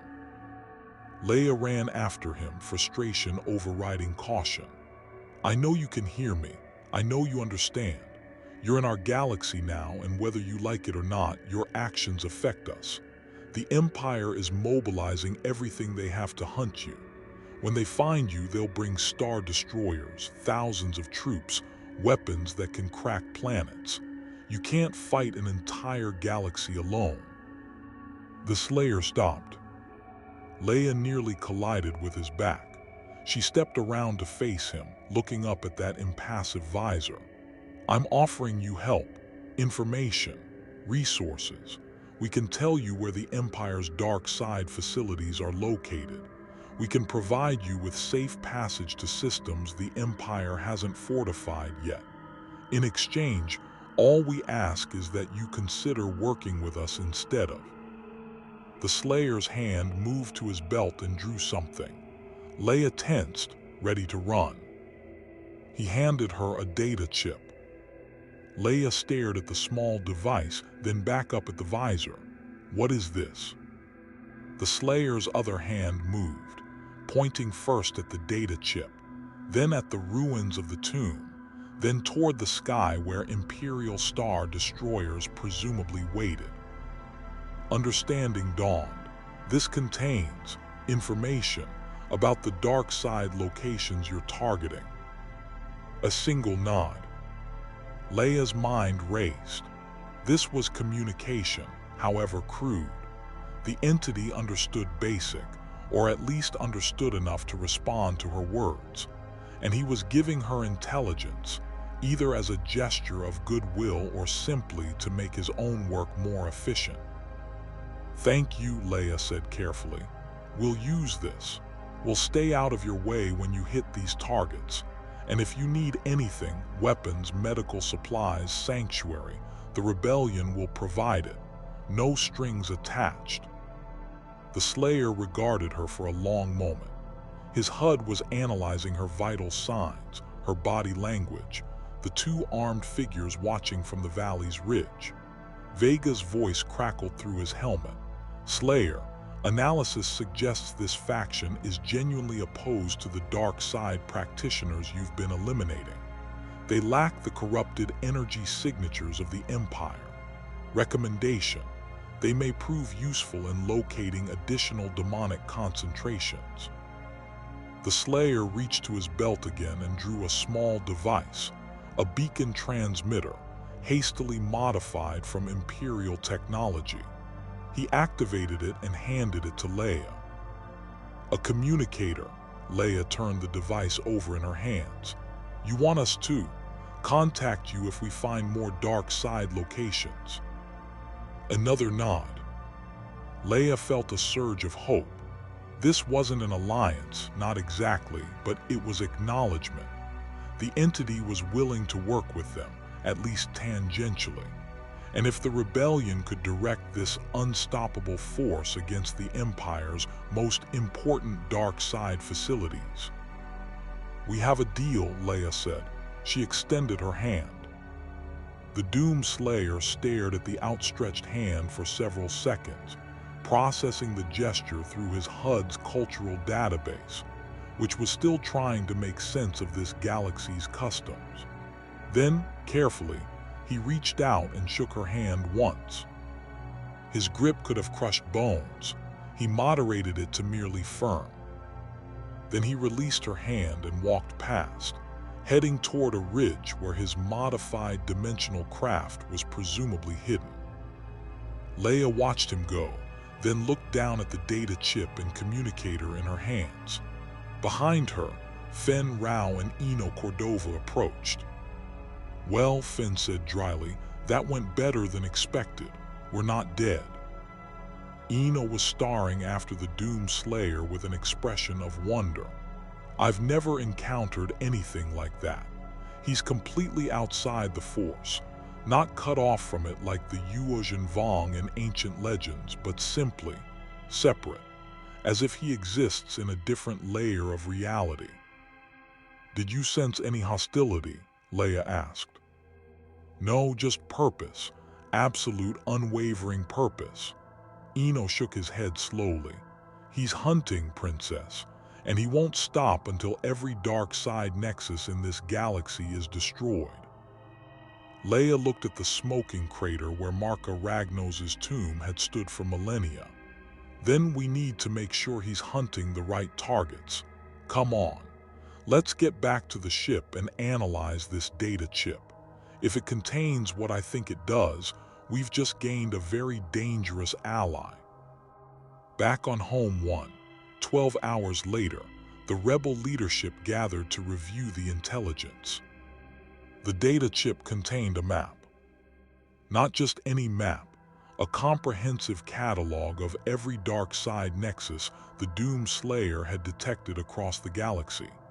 Ancient Sith worlds, hidden Inquisitorious facilities, archaeological sites where dark side artifacts were stored, even locations the rebellion hadn't known existed. And each location was marked with a priority rating and estimated time until the Slayer would arrive. Mon Mothma studied the map with barely concealed awe. This is extraordinary. Some of these facilities we've been trying to locate for years. If we can evacuate civilian populations near his targets before he strikes, we can also position our forces to take advantage of the chaos, Admiral Akbar added. When he hits the Inquisitorious headquarters on Nur, for example, we could simultaneously strike Imperial shipyards in the adjacent system. They won't be able to respond to both threats. Madine was more cautious. We're playing with fire. This entity has no allegiance to us. If he decides we're in his way, or if he perceives the Jedi as dark side practitioners. Luke doesn't radiate the same corruption as the Sith, Eno interrupted. I've felt the dark side's taint on Vader on the Inquisitors. Luke is nothing like that. He draws on the light side of the Force. I doubt this Doomslayer would target him. You doubt, Madine emphasized, but you don't know. Leia stepped forward. We don't have to love this situation, but we can use it. The Empire is terrified. For the first time since the Clone Wars, they're on the defensive. We should exploit that. Feed the Doomslayer information on Imperial dark side facilities. Stay out of his way when he strikes, and use the resulting chaos to liberate systems and weaken Imperial supply lines. Mon Mothma nodded slowly. Agreed, but we maintain strict protocols. No direct combat alongside this entity, no attempts to control or direct him beyond providing intelligence, and if he shows any hostility toward Alliance personnel, we withdraw immediately. Are we understood? The room chorused agreement. Then we have a new weapon in our arsenal, Mon Mothma said quietly. Not a soldier, not an ally, but a force of nature that happens to be aimed at our enemies. May the Force help the Empire. She paused, looking at the holographic map with its dozens of marked targets. Because nothing else will. On a barren moon orbiting Korriban, the Doomslayer stood in his makeshift workshop, repairing his dimensional craft. The vessel was a mess, barely functional, held together by argent welding and improvised repairs using Imperial technology he'd salvaged. But it would fly. It would get him to the next target. Vega's holographic avatar materialized from the craft's damaged projector. Slayer, analysis of the recent encounter suggests the rebel faction may prove useful. They possess intelligence on demonic concentrations across the galaxy and appear willing to share it voluntarily. The Slayer grunted acknowledgement, his hands working to install a new power coupling. However, Vega continued, I must caution that this galaxy's conflict is more complex than our usual operations. The distinction between Empire and Rebellion is primarily political. The true corruption, the dark side of the Force, exists across multiple factions, though concentrated in Imperial leadership. The Slayer didn't care about politics. He cared about results. Recommendation: continue accepting intelligence from rebel sources, but maintain operational independence. Do not allow their agenda to interfere with the primary mission, elimination of all demonic corruption. The Slayer activated his newly repaired communications array and pulled up the data he'd compiled. Vega was right. The dark side infection in this galaxy was widespread. He'd barely scratched the surface. Dromund Kaas, Mustafar, Vijun, Korriban. They were symptoms, not the disease. The disease sat on a planet called Coruscant, in a palace at the center of an empire, wearing the face of an old man who commanded the power of hell itself. Emperor Palpatine. The Doomslayer had killed the Khan Maker. He destroyed the icon of sin. He'd walked through hell's innermost circles and emerged victorious. One more Demon King would make no difference.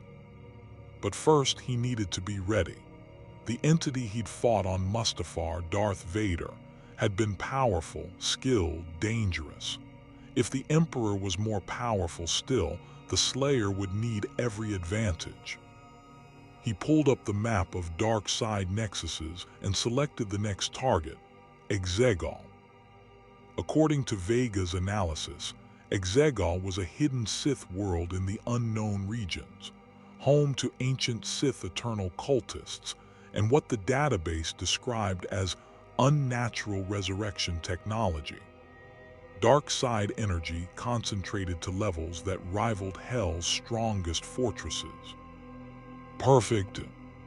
The Doomslayer would go to Exegol. He would burn it clean, and he would take whatever weapons and knowledge the Sith had foolishly left unguarded. Then he would come for Coruscant. Then he would come for the Emperor. And when this galaxy's demons were nothing but ash and memory, he would find a way home and continue his eternal war. Because that's what he did. That's all he'd ever done. Rip and tear until it is done. Emperor Palpatine stood alone in his throne room aboard the Eclipse **. his personal super-star destroyer that dwarfed even the Asterisk Executor in size and destructive capability. The chamber was circular, walls lined with floor-to-ceiling windows that overlooked the shipyard facilities of Kuet Drive yards.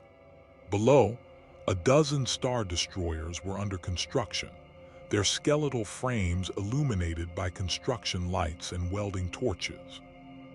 The Emperor's yellow eyes reflected the distant flames, but his mind was elsewhere, stretched across the galaxy through the dark web of the Force, feeling the disturbances this intruder had caused. Fortress Vader destroyed. The tomb of Markaragnos collapsed. The Inquisitorious facility on Vijun obliterated. And just hours ago, the ancient Sith temple on Zeost had detonated with such force that the entire northern hemisphere was now an irradiated wasteland. 16 separate Imperial installations destroyed in less than a standard week. Hundreds of troops killed. Dozens of dark side artifacts lost.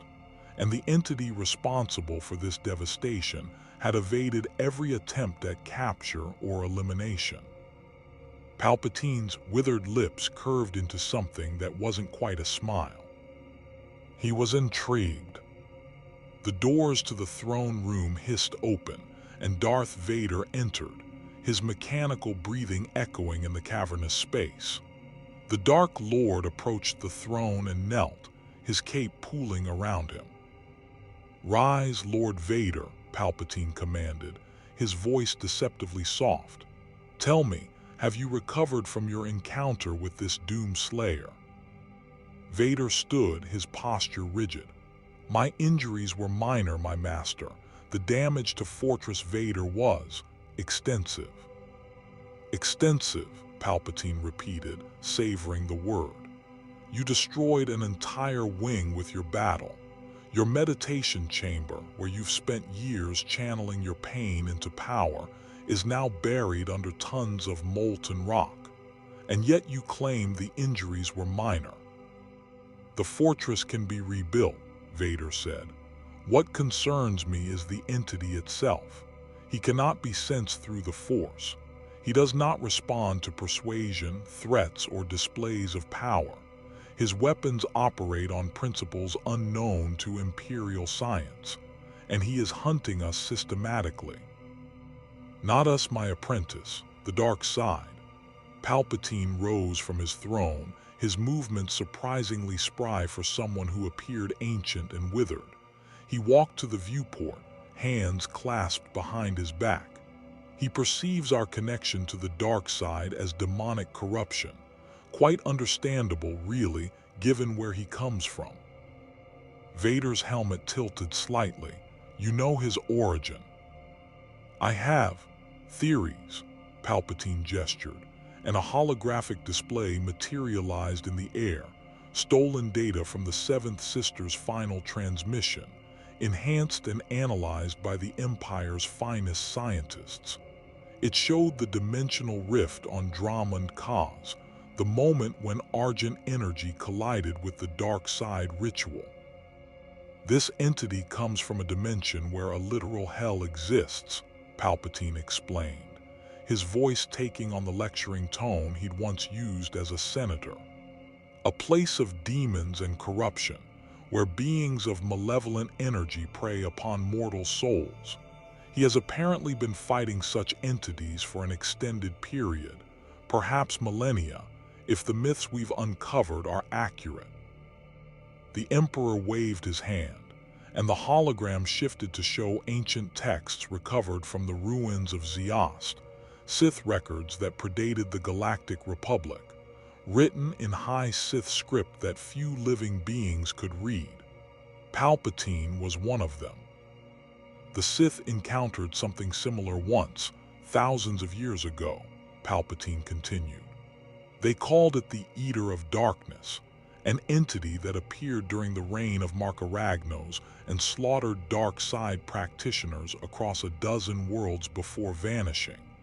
The ancient Sith believed it to be a weapon created by the Jedi, but I suspect it was another dimensional incursion, similar to what we're experiencing now. Vader processed this information. If such entities have appeared before and then vanished, perhaps this one will also depart once it completes its mission. Perhaps Palpatine's tone suggested he didn't believe it, but I am not inclined to wait and hope. This Doomslayer has proven he can destroy our facilities and kill our Force users with impunity. If left unchecked, he will systematically eradicate every dark side nexus in the galaxy, including you and me. The Emperor turned to face Vader, his yellow eyes gleaming with dark purpose. Which is why we must capture him, study him, and either break him to our will or dissect him to understand how to create more like him. Imagine Lord Vader, an army of immortal warriors, immune to the Force, unstoppable in combat. We could crush the rebellion in weeks. We could expand the Empire beyond this galaxy. Vader had learned long ago to recognize when his master was entertaining delusions of grandeur. And how do you propose we capture something that forced me to retreat and has destroyed everything we've sent against it? Palpatine's smile widened, revealing teeth yellowed by decades of dark side corruption. By giving him exactly what he wants. The trap was elaborate, expensive, and utterly ruthless. Grand Moff Tarkin stood on the bridge of the Imperial Star Destroyer Devastator watching as the final preparations were completed. Around him, a fleet of 12 Star Destroyers hung in orbit above the planet Bice, a remote world in the deep core that the Emperor had been slowly transforming into a secondary throne world. More importantly, Bice was saturated with dark side energy. The Emperor had spent years conducting Sith rituals here, warping the planet's biosphere and corrupting its inhabitants into fanatically loyal servants. Dark side nexuses covered the surface, temples, meditation chambers, artifact vaults, and cloning facilities where Palpatine's most secret experiments were conducted. It was, in essence, the perfect bait. "Status," Tarkin demanded, his clipped Imperial accent cutting through the bridge's ambient noise. "All civilian populations have been evacuated, sir," the communications officer reported. "The Emperor's personal artifacts have been relocated to the Eclipse Asterisk. The planetary defense grid is armed and ready. All Star Destroyers are at battle stations." Tarkin nodded, studying the tactical display. Bice glowed on the hologram like a festering wound, its dark side corruption visible even to non-Force sensitives as a sickly purple aura. If the Doomslayer followed his established pattern, and intelligence suggested he would detect this concentration of dark side energy and come to investigate. And when he did, he would walk into the largest military ambush the Empire had prepared since the Battle of Endor. "How long until the Emperor arrives?" Tarkin asked. "The Eclipse Asterisk is 3 hours out, sir. Lord Vader's Asterisk Executor is already in system, holding position on the far side of Bice." Good. Vader had survived one encounter with this entity and learned from it. His presence would be invaluable if the plan went sideways. A junior officer approached, his face pale. "Grand Moff Tarkin, we're detecting a hyperspace anomaly at the edge of the system." Tarkin's eyes narrowed. "Imperial vessel."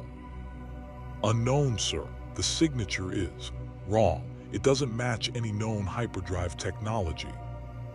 The bridge fell silent as every officer turned to their instruments, confirming the impossible readings. Something was coming out of hyperspace using technology that shouldn't exist. "Battle stations," Tarkin ordered calmly. "All weapons ready, tractor beams on standby, and someone informed Lord Vader that our guest has arrived. The Doomslayer's modified dimensional craft tore out of hyperspace like a bullet through glass. He'd barely managed to get the wreck space-worthy, let alone properly repaired. The hull was patched with scavenged Imperial armor plating. The hyperdrive was a jury-rigged monstrosity that combined Argent technology with a salvaged navicomputer from a destroyed TIE bomber. Vega had performed miracles just to get them this far. But it had worked. They traveled across the galaxy to the deep core, following the massive dark side signature that Vega's sensors had detected, a concentration of demonic energy so large it dwarfed anything they'd encountered so far.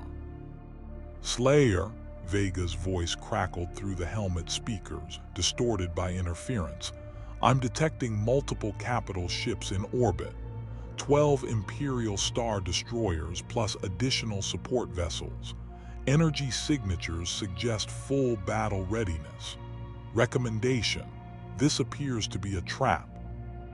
The Slayer didn't alter course. He'd walked into Hell's traps before. They never worked. His craft dove toward Bice's atmosphere, and immediately the Imperial fleet opened fire. Turbolaser bolts filled the space around him, hundreds of emerald energy beams converging on his position with computer-calculated precision. The Doomslayer threw his craft into evasive maneuvers, the dimensional vessel responding sluggishly but adequately. Bolts scorched past his hull, one striking his starboard shield and causing the entire craft to shudder. "Shield integrity at 60%, Vega reported. "At this rate of fire, we'll be disabled before reaching the surface." The Slayer's hands moved across the controls with practiced efficiency. He'd piloted experimental UAC craft through Hell's lower atmosphere while demons tore at the hull. This was no different. He activated the craft's only offensive weapon, a forward-mounted plasma cannon he'd salvaged from the wreckage on Mustafar. The weapon charged and fired, sending a bolt of superheated energy toward the nearest Star Destroyer. The shot struck the Star Destroyer's deflector shields and was absorbed harmlessly. Vega's tactical analysis appeared on the HUD, enemy shields operating at maximum capacity, plasma cannon insufficient to penetrate capital ship defenses. Recommendation: evasive action and rapid descent. The Slayer was already diving. His craft plunged into Bice's upper atmosphere, friction heating the hull to dangerous temperatures. Behind him, TIE fighters launched from the Star Destroyers in swarms, hundreds of them, filling the sky like a plague of mechanical insects. They opened fire, and the Doomslayer's shields began to fail. Warning klaxons blared. His HUD showed shield integrity dropping rapidly, 40%, 30, 20. The Slayer made a decision. He angled the craft toward the largest dark side concentration on the planet, some kind of massive temple complex surrounded by fortifications, and locked the controls. Then he grabbed his weapons and moved to the escape pod. Vega's hologram flickered. "Slayer, the craft can still be salvaged if we..." The Slayer activated the escape pod's launch sequence. "Understood," Vega said quietly. "Transferring my core processes to your suit systems. See you on the ground." The escape pod exploded from the dying craft's belly just as a TIE fighter's laser barrage finally punched through the shields and ignited the hyperdrive core. The dimensional vessel detonated in a brilliant green explosion that vaporized 3 pursuing TIE fighters and sent debris raining across Bice's landscape.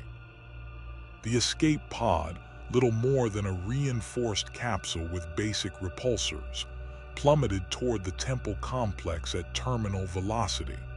The Doomslayer stood inside, mag-locked to the floor, his weapons ready. At 500 meters, the pod's emergency repulsors kicked in, slowing the descent just enough that the impact wouldn't be instantly fatal. The pod struck the temple courtyard like a meteor, cratering the ancient stone and sending shockwaves through the surrounding structures. The hatch blew open, smoke billowing from the interior. The Doomslayer stepped out into a kill zone. 2,000 stormtroopers surrounded the temple courtyard, arrayed in perfect firing formations behind portable cover. 20 AT-AT walkers stood like mechanical gods, their massive cannons trained on the smoking escape pod. 50 AT-ST scouts formed a secondary perimeter, and hovering above it all, assault gunships and TIE bombers circled like vultures. At the far end of the courtyard, standing atop the temple's stairs, Darth Vader waited with his lightsaber already ignited. Doomslayer, Vader's voice boomed through external speakers, amplified to ensure every soldier could hear. You are surrounded by the full might of the Galactic Empire. You cannot win. Surrender now, and you will be treated with the respect due a worthy adversary. Resist, and you will be destroyed. The Doomslayer's response was to check his super shotgun's ammunition. 2 shells loaded, 47 in reserve. The plasma rifle hummed to life, fully charged. The BFG 9000 had 1 shot remaining. He'd need to make it count. The crucible hung at his belt, ready to ignite at a moment's notice. His HUD tracked the targets. 2,247 hostiles detected. Threat assessment, moderate. Vega's voice crackled in his helmet. Slayer, tactical analysis suggests this is a coordinated ambush designed to capture or kill us. Estimated survival probability if we engage, 12%. Recommendation, strategic withdrawal and... The Doomslayer drew the super shotgun and fired. The first stormtrooper's chest exploded. Before his body hit the ground, the Slayer was moving. Every weapon in the courtyard opened fire simultaneously. Blaster bolts filled the air like rain, thousands of energy beams converging on the Slayer's position. His Predator suit shields flared to maximum, absorbing the initial barrage, but the sheer volume of fire was overwhelming. His HUD showed shield integrity dropping rapidly. An AT-AT's main cannon fired, and the Slayer dove behind a piece of debris from his crashed pod. The massive energy beam obliterated the stone structure behind him, sending chunks of ancient Sith architecture flying. The Slayer activated his equipment launcher and fired a frag grenade into a cluster of stormtroopers. The explosion scattered their formation, creating a momentary gap in the suppressing fire. He sprinted through it, closing the distance to the nearest AT-ST. The walker's pilot tried to track him, but the Slayer was too close, too fast. He leaped onto the walker's leg, climbed to the cockpit viewport, and punched through the transparasteel with his gauntleted fist. The pilot inside had half a second to scream before the Slayer grabbed him by the helmet and threw him out. The Slayer dropped into the pilot's seat and seized the controls. He'd never piloted an AT-ST before. It took him approximately 3 seconds to master the basic systems. The walker spun, its chin-mounted blaster cannons opening fire on the surrounding stormtroopers. Bolts tore through white armor, and the neat Imperial formations dissolved into chaos. The Slayer pushed the walker forward, using its mass to crush soldiers beneath its massive feet while simultaneously firing at the other walkers. An AT-AT turned its massive bulk toward him and fired. The beam struck the AT-ST's cockpit, and the entire walker exploded. The Slayer was already jumping, abandoning the doomed vehicle mid-stride and landing in the middle of a stormtrooper squad. His fists moved like pistons. One punch caved in a helmet, another sent a trooper flying into his comrades, a third crushed armor plating and the ribs beneath. Blaster fire struck his back, and his shields finally failed completely. Warning: shield failure. Armor integrity compromised. A bolt grazed his shoulder, and the Slayer felt pain for the first time since arriving in this galaxy. His Praetor suit's armor had been designed to withstand plasma fire from Hell's most powerful demons, but sustained fire from 2,000 concentrated sources was beginning to overwhelm even its legendary durability. He needed to change the tactical situation. The Slayer drew the BFG 9000. Every Imperial soldier in the courtyard had been briefed on this weapon, the massive green cannon that had destroyed Fortress Vader's gates, that could level entire city blocks with a single shot. When they saw the Doomslayer raise it and begin charging the weapon, they understood exactly what was about to happen. Scatter, an officer screamed. All units, evasive maneuvers, get clear of the BFG fired. A sphere of argent energy erupted from the weapon, expanding as it flew, growing from the size of a fist to the size of a speeder to the size of a small building. It crossed the courtyard in 2 seconds and detonated in the center of the largest concentration of stormtroopers. The explosion was biblical. Green energy radiated outward in tendrils, seeking targets with predatory intelligence. Each tendril struck a different soldier, and where the energy touched, matter ceased to exist. 500 stormtroopers died instantly, their bodies vaporized by argent radiation. The shockwave knocked down another 300, leaving them stunned and bleeding on the ancient stones. 2 AT-ATs simply collapsed, their internal systems fried by electromagnetic pulse effects. And in the sudden silence that followed the detonation, the Doomslayer stood amid the carnage and reloaded his weapons with mechanical precision. From the temple stairs, Darth Vader had watched the massacre with something approaching respect. This entity was everything the Emperor had promised: unstoppable, relentless, and absolutely lethal. But Palpatine had also been right about something else. The Doomslayer could be hurt. His shields had failed. His armor had been compromised. He was bleeding, which meant he could be killed. Vader raised his lightsaber and began walking down the temple stairs, his cape billowing behind him. Around him, the surviving stormtroopers rallied, forming new firing lines despite their terror. The remaining AT-ATs repositioned, targeting computers locking onto the Slayer's heat signature. But Vader knew the truth.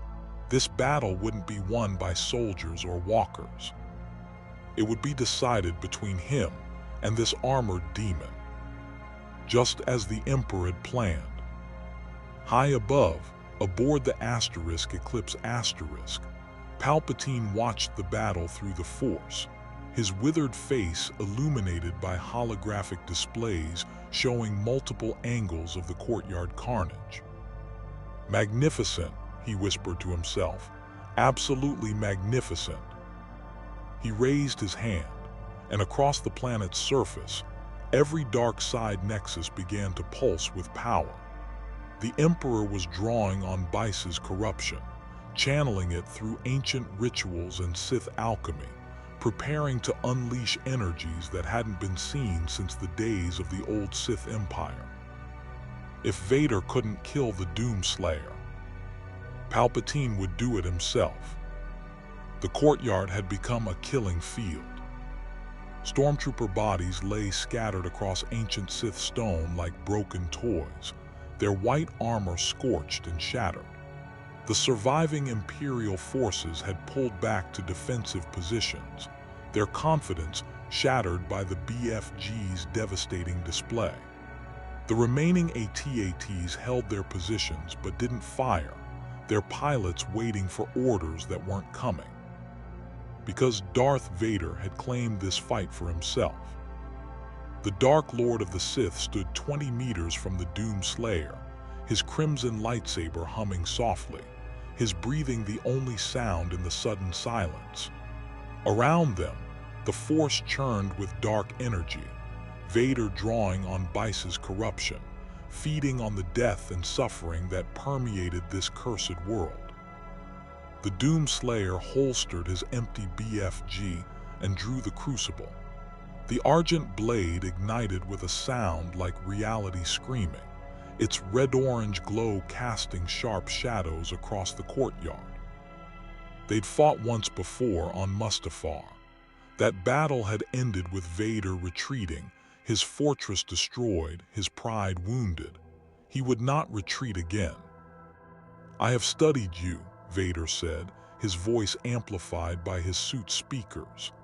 "Analyzed recordings of your combat patterns, reviewed the wreckage you leave behind.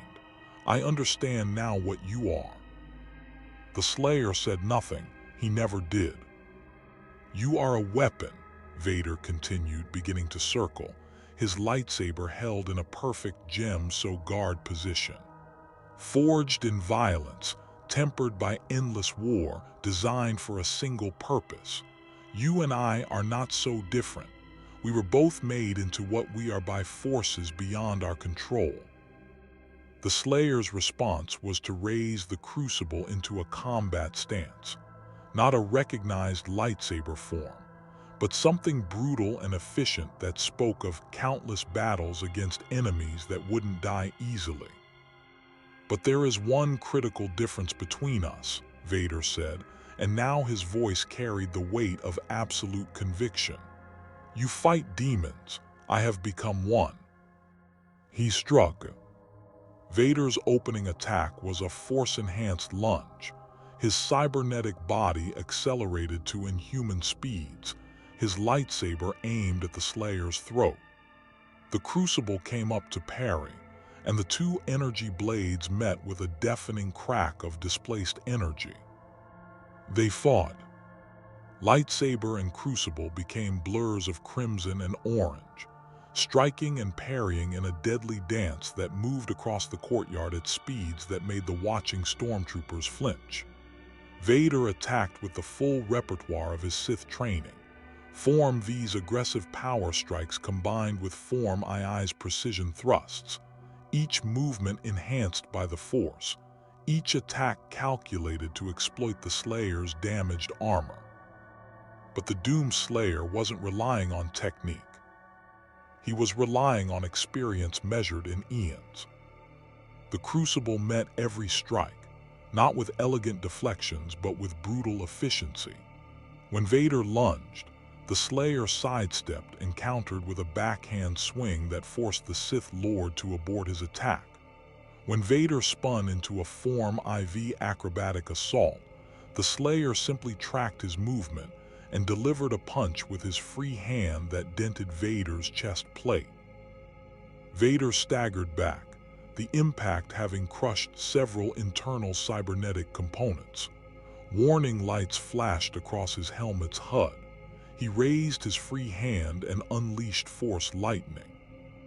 The blue-white electricity arced across the space between them, striking the Doomslayer's damaged Predator suit.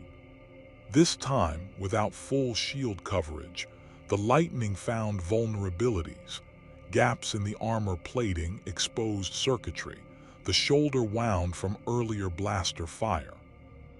The Slayer's HUD flickered as electrical feedback overloaded several systems. Vega's voice crackled.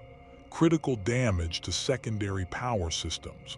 Armor integrity at 47%. Recommend. The Doomslayer walked through the lightning. Step by step, his boots leaving molten footprints in the ancient stone, he advanced toward Vader while electricity coursed through his armor. His right arm, the one holding the crucible, trembled as muscles seized from the electrical current, but his left arm was fine. He holstered the crucible mid-stride and drew the super shotgun. Vader saw the movement and intensified the lightning, pouring so much power into the attack that his own cybernetic systems began to overheat. The Slayer's armor was smoking now, paint burning away, but he kept coming. 10 meters. 5 meters. The super shotgun roared. Vader's force barrier caught the shotgun blast, barely. The kinetic impact was so massive it sent him sliding backward 15 feet, his boots carving furrows in the stone. His lightning sputtered and died as he struggled to maintain his defensive shield. The Slayer fired again. This time the barrier failed. Vader dove aside, using the force to propel himself out of the blast radius, but he wasn't quite fast enough. The shotgun spread caught his left arm, shredding the cybernetic limb's outer casing and exposing the mechanical joints beneath. Vader hit the ground and rolled, his damaged arm sparking. He came up with his lightsaber still ignited and immediately launched a telekinetic assault, ripping chunks of stone from the courtyard floor and hurling them at the Slayer with lethal velocity. The Doomslayer weathered the barrage, his damaged armor taking impacts that would have pulverized an unarmored human. A piece of stone, the size of a speeder bike, struck his chest and cracked 3 of his suit's armor plates. Another caught his helmet, leaving a deep gouge across the visor. But he kept advancing. Vader realized with cold certainty that conventional tactics wouldn't work. This entity was too durable, too relentless, too experienced in fighting enemies that refused to die. He needed something more. He needed the dark side's true power. Vader reached out through the Force to the temple behind him, the massive structure that the Emperor had spent years corrupting with Sith rituals. Dark side energy pulsed within its walls like a beating heart. Vader seized that power and drew it into himself. His body convulsed as the raw dark energy flooded his systems. His cybernetic components screamed in protest, warning lights flashing across his HUD, but Vader didn't care. He channeled the power through his connection to the Force and unleashed it. The entire courtyard exploded into telekinetic chaos. Every piece of debris, every fallen weapon, every fragment of destroyed walkers and dead stormtroopers lifted into the air simultaneously. Hundreds of objects, some weighing mere kilograms, others weighing tons, began orbiting Vader like a deadly asteroid field. Then he sent them all at the Doomslayer at once. The barrage was overwhelming. AT-AT legs crashed into the Slayer from the right. Stormtrooper corpses flew at him from the left. Chunks of ancient Sith architecture rained down from above. The sheer volume of projectiles was impossible to dodge, impossible to deflect. The Doomslayer disappeared beneath an avalanche of debris. For 3 full seconds, the storm of objects continued, building a mountain of wreckage in the courtyard's center. When Vader finally released his telekinetic grip, breathing hard inside his mask, a pile of rubble 10 meters high marked where the Slayer had been standing. Vader waited, reaching out through the Force to sense his enemy's presence. He felt nothing. The void that marked the Slayer's existence hadn't moved. Had he done it? Had he finally killed this unstoppable entity? The rubble pile exploded outward. The Doomslayer emerged from the debris like a demon rising from hell. His armor was catastrophically damaged now, entire plates missing, internal mechanisms exposed, his left pauldron torn completely away. Beneath the armor, Vader could see something that shocked him. The Slayer was bleeding. Human blood. Despite everything, the armor, the weapons, the apparent immortality, this entity was fundamentally organic, which meant he could be killed. But it also meant he'd been fighting for eons, while suffering wounds that would have killed lesser beings instantly. The Slayer reached to his belt and drew a device Vader didn't recognize, a small injector filled with glowing green liquid. He jabbed it into his exposed shoulder and pressed the trigger. Argent energy flooded into his bloodstream. On his HUD, vital signs that had been critical suddenly stabilized. Pain receptors went silent. Muscle damage began regenerating at accelerated rates. It wasn't healing. It was forced biological overclocking, pushing his enhanced physiology past sustainable limits to maintain combat effectiveness. Vega's voice crackled. "Slayer, that was your last Argent Stimpack. Further injury may be." The Slayer dropped the empty injector and drew both the crucible and his wrist-mounted blade simultaneously. Vader understood the message. This fight was ending now, one way or another. They came together in a final exchange. Vader's lightsaber moved in a perfect Gemso sequence: overhead power strike, horizontal slash, vertical riposte. The crucible met each attack, and where the blades touched, reality warped and screamed. The Slayer's wrist blade lashed out, forcing Vader to abort a thrust and parry with his damaged left arm. The blade scraped across Vader's forearm, cutting through the exposed cybernetics and severing control cables. Vader's left hand went limp, his lightsaber nearly falling from nerveless fingers. He caught it with the force at the last second and drove it toward the Slayer's chest in a desperate counterattack. The crucible intercepted it inches from the Slayer's exposed ribcage. They locked blades, neither willing to give ground, both pouring everything they had into the contest. Vader called on the dark side, his cybernetic body creaking under the strain. The Slayer pushed back with pure physical might enhanced by Argent energy. Something had to give. Vader's right knee, the cybernetic joint that had been barely functional since Mustafar, finally failed. He dropped, his lightsaber guard breaking, and the crucible swept down toward his helmet.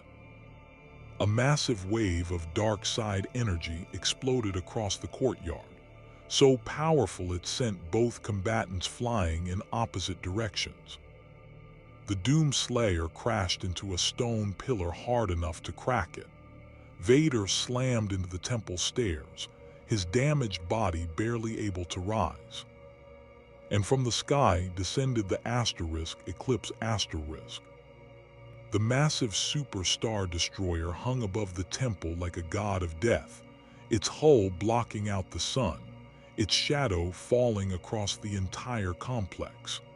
Turbolaser batteries swiveled downward, targeting the courtyard with enough firepower to level a city. But they didn't fire. Instead, a single shuttle launched from the Eclipse S main hangar and descended toward the temple's landing platform. The shuttle's design was unmistakable, the Emperor's personal transport, flanked by TIE advanced escorts. The Doomslayer rose to his feet, his HUD tracking the incoming shuttle. Vega's analysis appeared immediately, detecting massive dark side energy signature aboard that vessel. Power levels exceed anything we've encountered in this dimension. Slayer, I believe this is the primary demonic entity, the source of corruption we've been hunting. Emperor Palpatine. The shuttle landed, its ramp extending with hydraulic precision. For a long moment, nothing emerged. Then slowly, a figure appeared at the top of the ramp.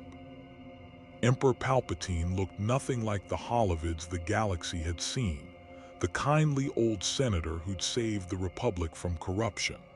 This was the true form, the face he showed only to his most trusted servants. Withered skin stretched over a skull-like face, yellow eyes that burned with malevolent intelligence, gnarled hands that had spent decades channeling the dark side's most terrible powers. He walked down the ramp with a slight shuffle, leaning on a cane, appearing frail and ancient. The Doomslayer wasn't fooled. His HUD showed energy readings emanating from the old man that dwarfed everything he'd encountered, higher than Vader, higher than all the Inquisitors combined, higher than some of Hell's demon lords. This was the heart of the corruption, the cancer at the center of this galaxy's infection. This was the target. Palpatine reached the courtyard and surveyed the carnage with evident satisfaction. "Magnificent," he rasped, his voice like grinding stone. "Lord Vader, you have performed admirably. Rest now. This matter is beyond even your considerable talents." Vader struggled to his feet on the temple stairs, his damaged body barely functional. "My master, this entity is." "I know precisely what he is," Palpatine interrupted, his yellow eyes fixed on the Doomslayer. "He is from a dimension where hell is literal, where demons are real, where corruption takes physical form. He has spent millennia, perhaps longer, fighting such entities. He has conquered hell itself, killed demon gods, and emerged victorious from battles that would drive normal beings mad." The Emperor smiled, revealing yellowed teeth. "He is the perfect weapon, and he is wasted fighting for nothing." Palpatine raised his hand, and the air between them began to shimmer with dark side energy. "Doomslayer, I know you can understand me. I know you perceive us as demonic corruption, but consider, what is the dark side but power? What are demons but beings who have transcended normal limitations? You and I are not so different. We both seek to impose our will upon reality itself." The Slayer's response was to raise his super shotgun. "Of course," Palpatine sighed theatrically. "Diplomacy was always unlikely. Very well, let me show you why I rule this galaxy." The Emperor's hands came together, and Force lightning erupted. But this wasn't the lightning Vader had wielded. This was the full power of the dark side channeled through a being who'd spent 70 years perfecting the art of Sith sorcery.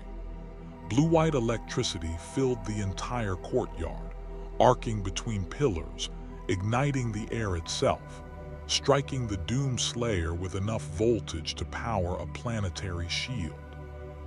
The Slayer's already damaged armor began to fail catastrophically. Warning klaxons screamed. His HUD flickered and died. Vega's voice cut out mid-warning. Smoke poured from exposed circuitry as the electrical current found every vulnerability in the Praetor suit. The Doomslayer dropped to one knee. "Yes," Palpatine hissed, intensifying the attack. "Feel the power of the dark side. You cannot defeat it. You cannot resist it. Your technology, your weapons, your determination, all meaningless before true power." The lightning continued for 10 full seconds, an eternity of agony that would have killed any normal being instantly. The Slayer's body convulsed, his muscles locked in tetanic seizure, his enhanced physiology pushed beyond its absolute limits. And then something inside him broke. Not his body, not his will. His restraint. The Doomslayer had been holding back. Throughout every battle in this galaxy, he'd been operating under the assumption that these Force users were merely powerful mortals. He'd approached them tactically, efficiently, conserving ammunition and energy for future engagements. But this old man wasn't a mortal. This was a demon wearing human skin. And the Slayer knew exactly how to kill demons. Through the electrical storm, the Doomslayer rose to his feet. Palpatine's eyes widened fractionally, the first time in decades he'd been genuinely surprised. Impossible. Nothing can withstand this level of... The Slayer activated his last resort, Berserk mode. Argent energy exploded through his damaged suit, converting pain into power, transforming injury into fuel. His vision turned red as combat stimulants flooded his system. Every safety protocol, every limitation, every governor designed to keep him from tearing himself apart, all of it went offline. The Praetor suit, already catastrophically damaged, began to literally fall apart as the Slayer's enhanced musculature expanded beyond the armor's tolerances. Plates cracked and fell away. The helmet shattered, revealing the face beneath for the first time. The Doomslayer's face was scarred beyond recognition. Burns, cuts, and wounds that should have been fatal covering every inch of visible skin. His eyes burned with green light, argent energy having long ago replaced normal human biology with something beyond mortality. And his expression was one of absolute, incandescent rage. He moved. Berserk mode didn't just enhance speed, it transcended it. The Slayer crossed 20 meters in less than a second, force lightning still coursing through his body, and drove his fist into Emperor Palpatine's chest. The impact created a shockwave that shattered every window in the temple. Palpatine flew backward, crashed through 2 stone pillars, and hit the temple wall hard enough to crack ancient Sith masonry. His force lightning sputtered and died as he gasped for breath, ribs broken, his frail body nearly destroyed by a single punch. But the Emperor was no mere mortal either. Dark side energy erupted around him like a shield, stabilizing his injuries, drawing on Bice's corruption to fuel his regeneration. He rose to his feet, blood running from his mouth, and his expression transformed from shock to fury. "You dare strike me," Palpatine's voice boomed with dark side amplification. "I am the Emperor. I am the Sith Eternal. I have transcended death itself." He raised both hands, and the entire temple began to shake. Stone pillars cracked and crumbled. The ground split open, revealing the dark side nexus beneath, a pool of corruption that had been gathering for centuries. Palpatine drew on that nexus, channeling power that hadn't been wielded since the days of Darth Bane. His body transformed, withering further as the dark side consumed him from within, trading mortality for raw power. He unleashed a force storm. Reality itself began to tear around the Doomslayer. Dimensional rifts opened and closed, gravity fluctuated wildly, and the very laws of physics became negotiable. This was Palpatine's ultimate technique, the power to literally rip holes in space-time and consume matter into alternate dimensions. The Slayer felt himself being pulled toward one of the rifts, his boots losing traction on the crumbling stone. Vega's voice crackled back online, barely functional. "Slayer, dimensional rifts detected, similar to hell portals, if you're pulled through." The Slayer understood. These rifts were like the portals that had brought him here, dimensional gateways to unknown realms. If he was pulled through, he might never return. He needed to end this now. The Doomslayer reached to his belt and drew his last weapon, the one he'd been saving for exactly this moment. The Unmaker. It was an argent energy weapon recovered from the depths of hell, built by demonkind specifically to kill their own gods. The weapon that had destroyed the Khan Maker and the icon of sin. A gun designed to erase immortals from existence. The Slayer raised the Unmaker and fired. 6 streams of pure argent energy erupted from the weapon's multiple barrels, each stream seeking its target with predatory intelligence. They curved through the Force storm, ignoring the dimensional rifts, and converged on Emperor Palpatine. The Emperor's dark side barriers came up instantly, layers upon layers of Force-generated shields that had protected him from assassination attempts for 7 decades. The Argent streams punched through them like they were tissue paper. Palpatine's eyes went wide with genuine fear, perhaps the first time he'd felt that emotion since he was a young Sith apprentice.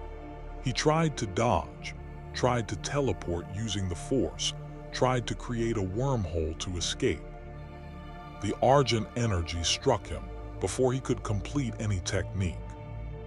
The Emperor of the Galactic Empire, the Dark Lord of the Sith, the being who'd orchestrated the fall of the Jedi Order and ruled a galaxy through fear and manipulation, screamed. Not the theatrical screams he'd used to manipulate Luke Skywalker, not the calculated expressions of pain designed to appear weak. This was genuine, existential agony as Argent energy began unmaking him at a molecular level. The Force storm collapsed as Palpatine lost control. The dimensional rift sealed. The temple stopped shaking, and in the sudden stillness, the Emperor fell to his knees, his body smoking, dark side energy leaking from him like blood. He looked up at the Doomslayer with dimming yellow eyes. "What are you?" The Slayer's answer was to draw the crucible one final time. "No," Palpatine whispered, raising a trembling hand. "No, I am eternal, I cannot die. I have cloned bodies waiting, contingency plans spanning decades.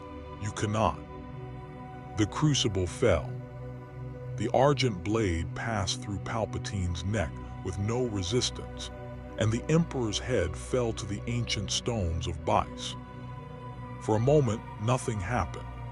Then Palpatine's body began to dissolve, not decay, but actually dissolve, as the Argent energy prevented his essence from transferring to any prepared clone bodies or attempting any Sith resurrection techniques. The dark side energy that had sustained him for decades poured out in a visible black mist, rising into the air and dissipating. Emperor Sheev Palpatine, the last Dark Lord of the Sith, died for the final time. The Doomslayer stood over the dissolving corpse, his damaged body finally beginning to feel the full weight of his injuries. His berserk mode faded, leaving him in a suit of armor that was more wreckage than protection. Blood ran from dozens of wounds. His HUD was completely offline. Vega's connection was intermittent at best. But he'd done it. The greatest source of dark side corruption in this galaxy was dead. From the temple stairs, Darth Vader watched his master die with emotions he couldn't quite process. Grief, relief, terror at what would happen now. The Force connection between master and apprentice had been severed violently, leaving Vader feeling empty. The Doomslayer turned toward Vader, the crucible still ignited, clearly preparing to finish what they'd started.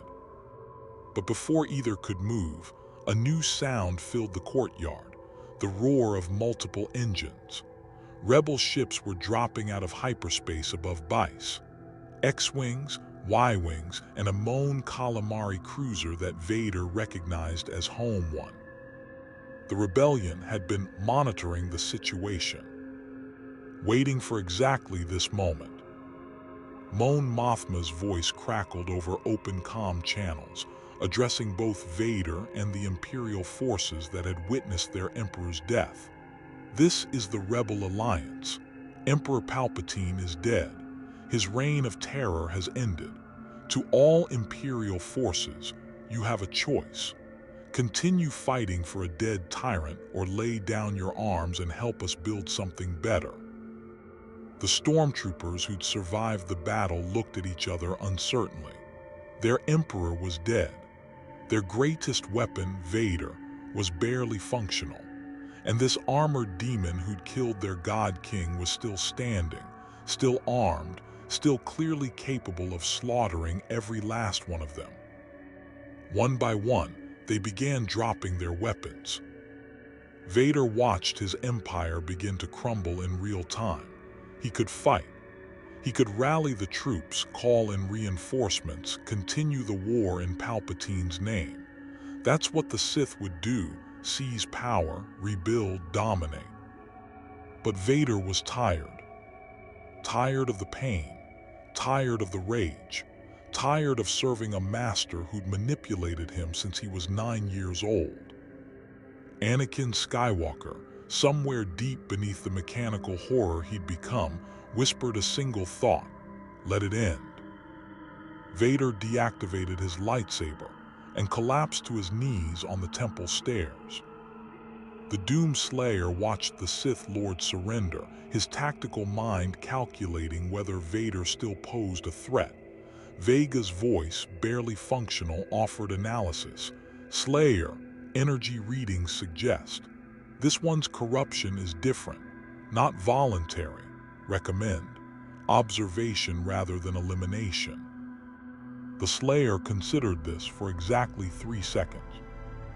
Then he deactivated the crucible and turned away from Vader, walking toward his crashed escape pod to salvage what equipment remained. The battle was over. The war was over.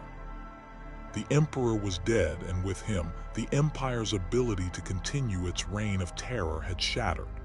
Within hours, Imperial Star destroyers across the galaxy would receive news of Palpatine's death. Some would fight on, becoming warlords and pretenders. Others would surrender. Most would simply stop.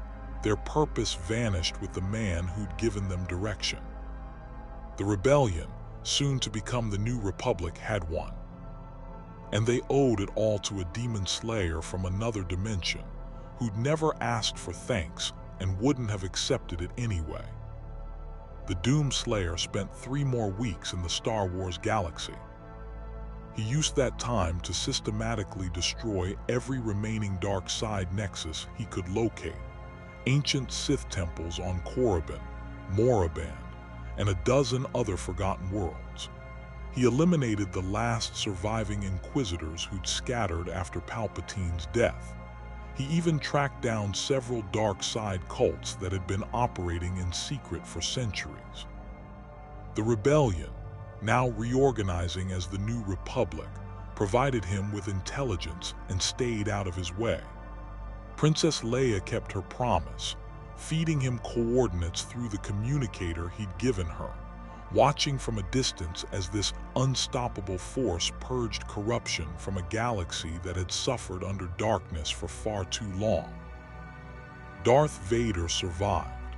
The rebellion took him into custody, and after long debates about justice versus mercy, decided to place him under house arrest rather than execute him. Luke Skywalker, who'd learned the truth about his father, visited regularly, trying to reach whatever remained of Anakin beneath the mask. Whether he succeeded remained to be seen. The Empire fractured. Without Palpatine's iron grip, the vast military machine he'd built splintered into competing factions. Some were defeated quickly. Others would plague the New Republic for years. But the war was effectively over. The Emperor's death had broken something fundamental in Imperial morale. And on a nameless moon in the Outer Rim, the Doomslayer finally completed repairs to his dimensional craft. Vega had worked miracles, combining Argent technology with salvaged Imperial systems to create something that could actually breach the dimensional barriers between universes. It was ugly, barely functional, and would probably only work once. But once was all the Slayer needed. Leia came to see him off, standing at a safe distance as his craft powered up on the barren moon's surface. "I don't know if you can hear me," she said, knowing he was inside the craft preparing for launch. But thank you. You saved our galaxy without asking for anything in return. You gave us hope when we had none.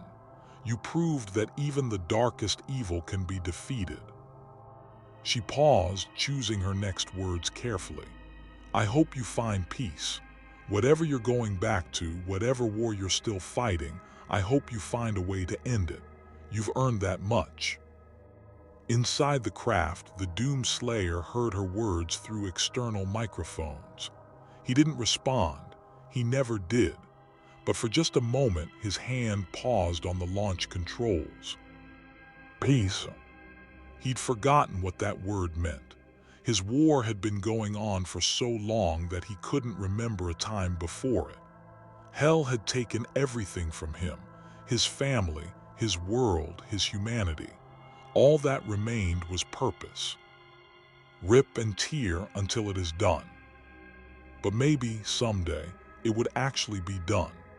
Maybe after the last demon fell, after every portal to hell was sealed, after the corruption was finally purged from every dimension it had infected, maybe then he could rest.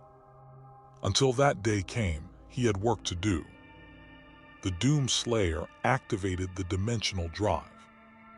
The craft tore a hole in reality, green-argent energy mixing with the Force in ways that created beautiful and terrible patterns in the space-time continuum.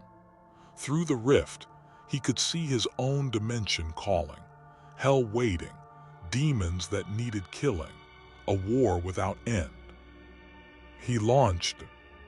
The craft disappeared into the dimensional rift, which sealed behind him with a thunderclap of displaced energy.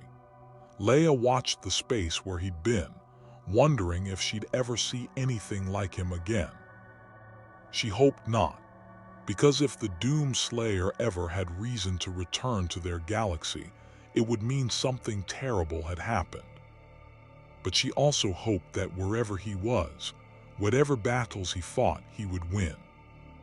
Because if anything in any universe deserved victory, it was the man who'd faced down Emperor Palpatine and walked away victorious.